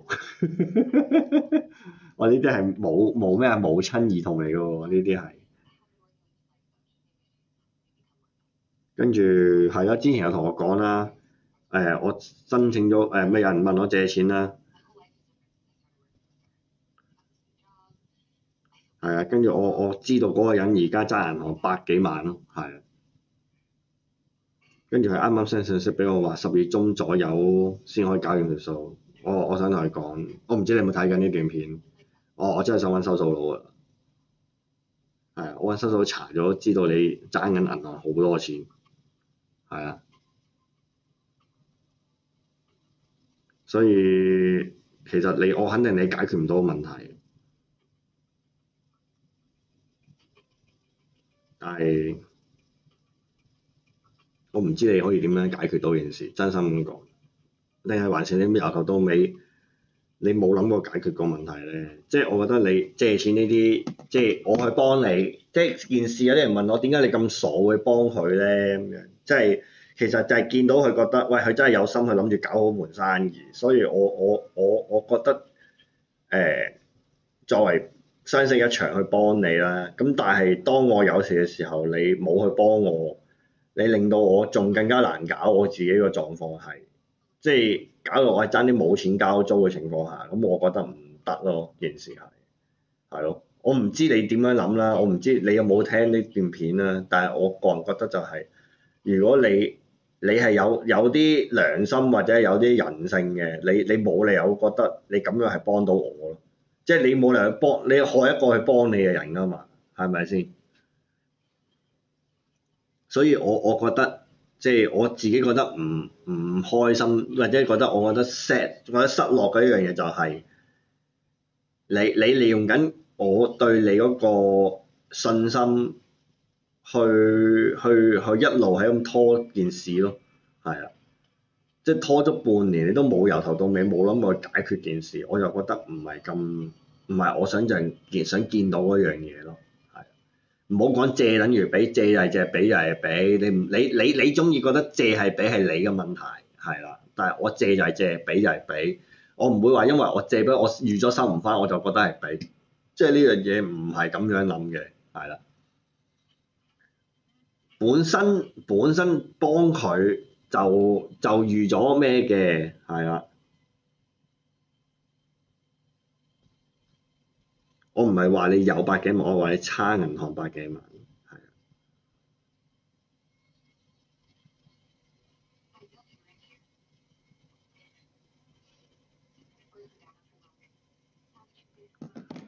唉，所以唔會做好人啱啦。而家我成日都講做好人冇好報咯，係啊，即係社會係逼一個好人變壞人㗎。真心講，而家個社會都係咁樣㗎。喂，你去幫一個人，你諗住係出於好意幫佢，但係你冇諗過原來佢個動機係諗住害死你㗎喎，佢或者諗住係令到你難受㗎喎。咁你幫一個幫多兩個個個都咁對嘅時候，你仲做唔做好人咧？係咪先？即係有啲嘢，我覺得就係、即係唔好話個社會殘忍啊，而係現實中太多人用一啲叫做即係叫做同情心嗰樣嘢又好，咩都好啦，類似嘅嘢啦，就係、令到你覺得喂你係傻仔，係啦，你幫我就係你傻仔，係啦，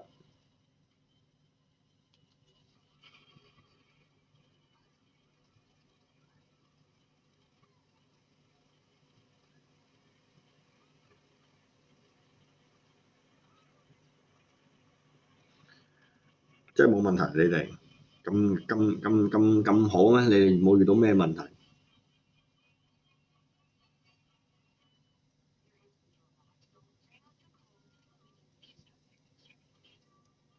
唉。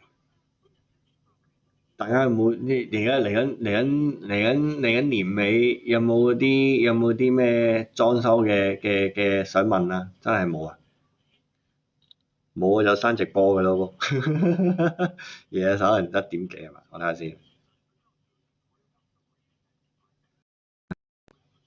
又我寧願幫動物都係嘅，而家呢個社會係幫動物啊，但係有啲人話你聽，有啲人就係知你呢類人嘅出現咧，就又係斂財，又係揾下你幫助我哋啦，救動物啦，結果最後將啲動物推晒去堆填區，即係呢樣嘢係好多㗎，真係唔好，即係你冇諗住做好人，即係好難做啊！唔係你唔想做好人，有時候呢個社會就係你想做好人都好難啊！你以為你做咗好事，但係可能你其實冇做到任何嘢好嘅事出嚟嘅，即係嗰樣嘢係你個心裏面，你心中安樂咗自己嘅就實際上，所以一係就咩都唔做。其實你唔一定要做同唔做，你可以即係話你可以選擇唔理嗰件事，或者係你覺得我解決咗自己啲嘢就算數啦。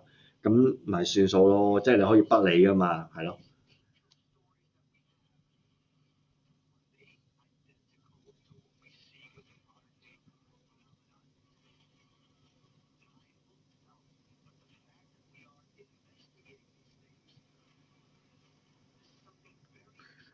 嗯，所以咧追數係好難嘅事，唔好借錢。我自己嘅經驗話緊，大家唔好借錢，係啦。我係憑實力借，點解要還？係你呢啲咁撲街嘅笑話，你認緊我嘅，係啦，即係我覺得，係你係憑實力啫，但係我都要憑實力追翻嚟，追翻條數嘅啫，你放心。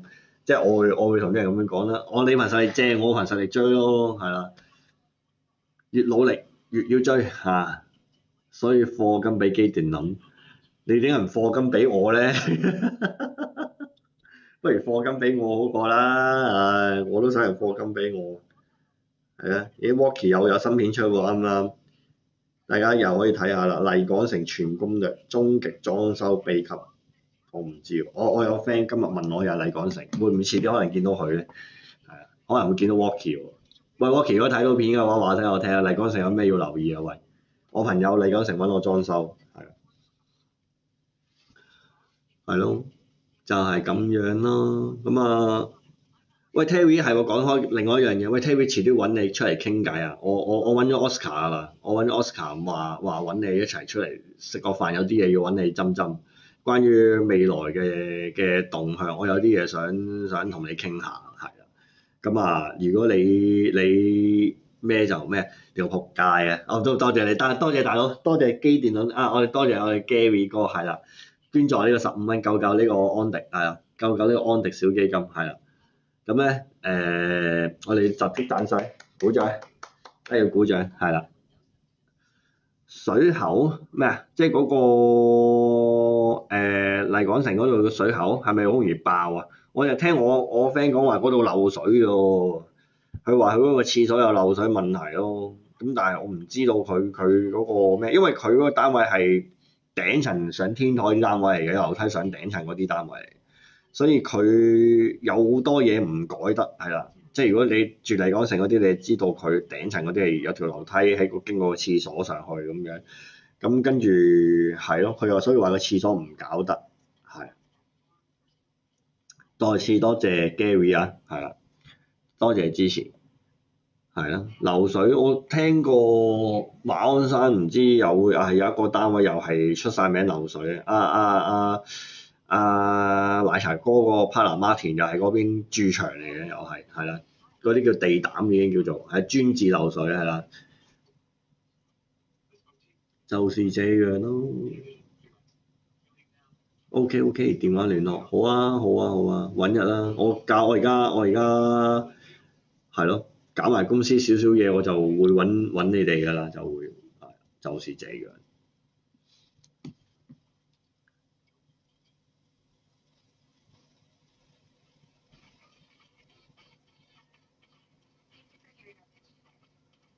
唉，所以咧啲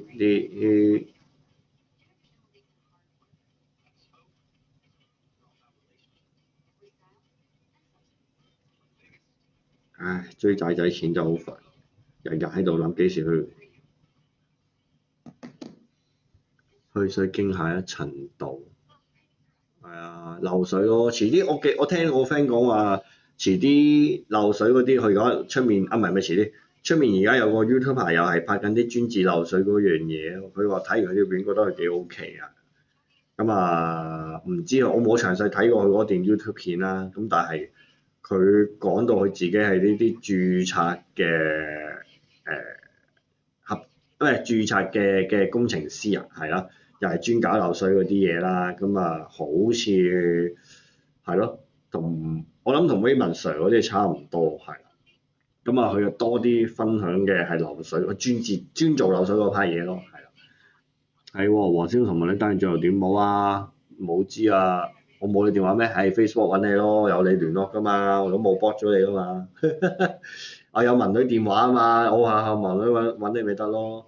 黃師傅同文女單嘅最後冇啊，黃師傅冇提，我諗黃師傅嘅下卷應該呢一世我都未見到㗎啦，除非佢真係好等錢使咯。但係其實我個人覺得咧就係、阿黃師傅其實你真係可以去追翻條數嘅，你係要追翻條數，但係你都要企出嚟，即係當面對翻條數先，係啦。我嗰 part 做咗啦，你嗰 part 點樣對數咧就你自己去睇啦。咁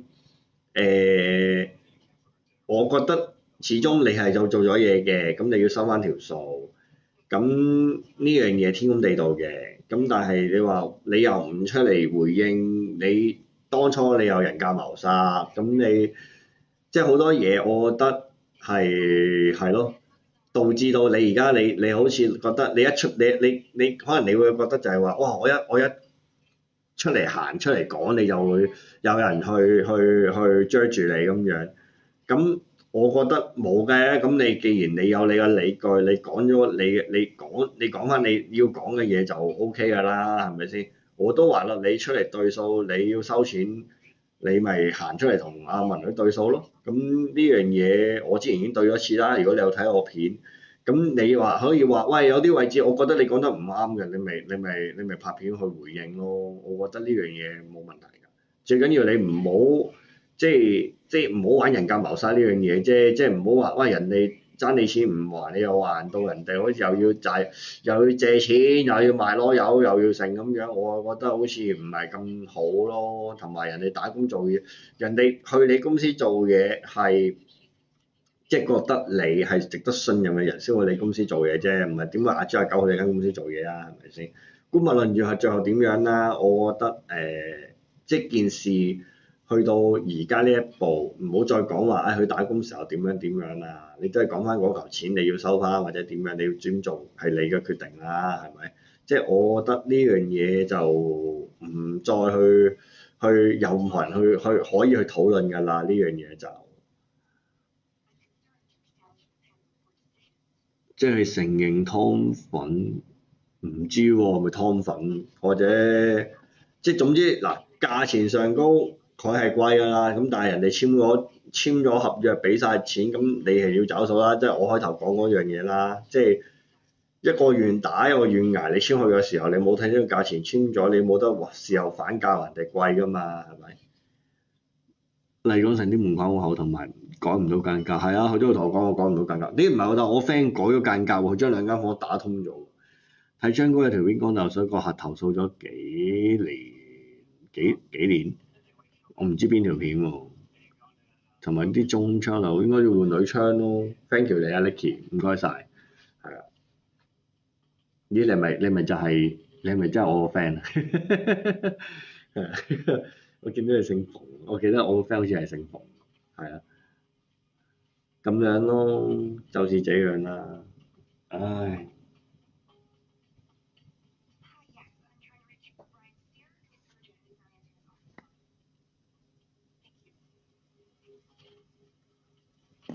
係啦，就是這樣。咁好啦，今日嘅直播去到呢度啦，就係再次多謝 Gary 啦，多謝 Gary 嘅捐助15蚊啦。咁啊，但係我都唔知 hold 住嗰嚿錢開到幾時攞得攞，因為而家 YouTube 嗰個戶口我都未攞，我都未申請攞錢，因為每次攞錢係唔知扣幾多手續費咁樣，係啦。咁啊，遲啲啦，遲啲再分享下關於啲裝修嘅嘢啦。咁啊，到我公司搞掂晒啦啲嘢之後，我再拍片俾大家睇啦咁樣。多謝，係啦，真係多謝各位。咁啊，再次抱歉地同我而家裝修緊嘅客講一聲啦，咁啊有啲甩漏啊或者乜嘢就包容下小弟啦嚇，咁我會盡力做翻好啲噶啦，咁希望將來嘅就算我唔再做裝修都好啦，咁希望都唔會話搞到大家冇朋友做或者咩啦咁樣，係啦，就是這樣係咁，拜拜。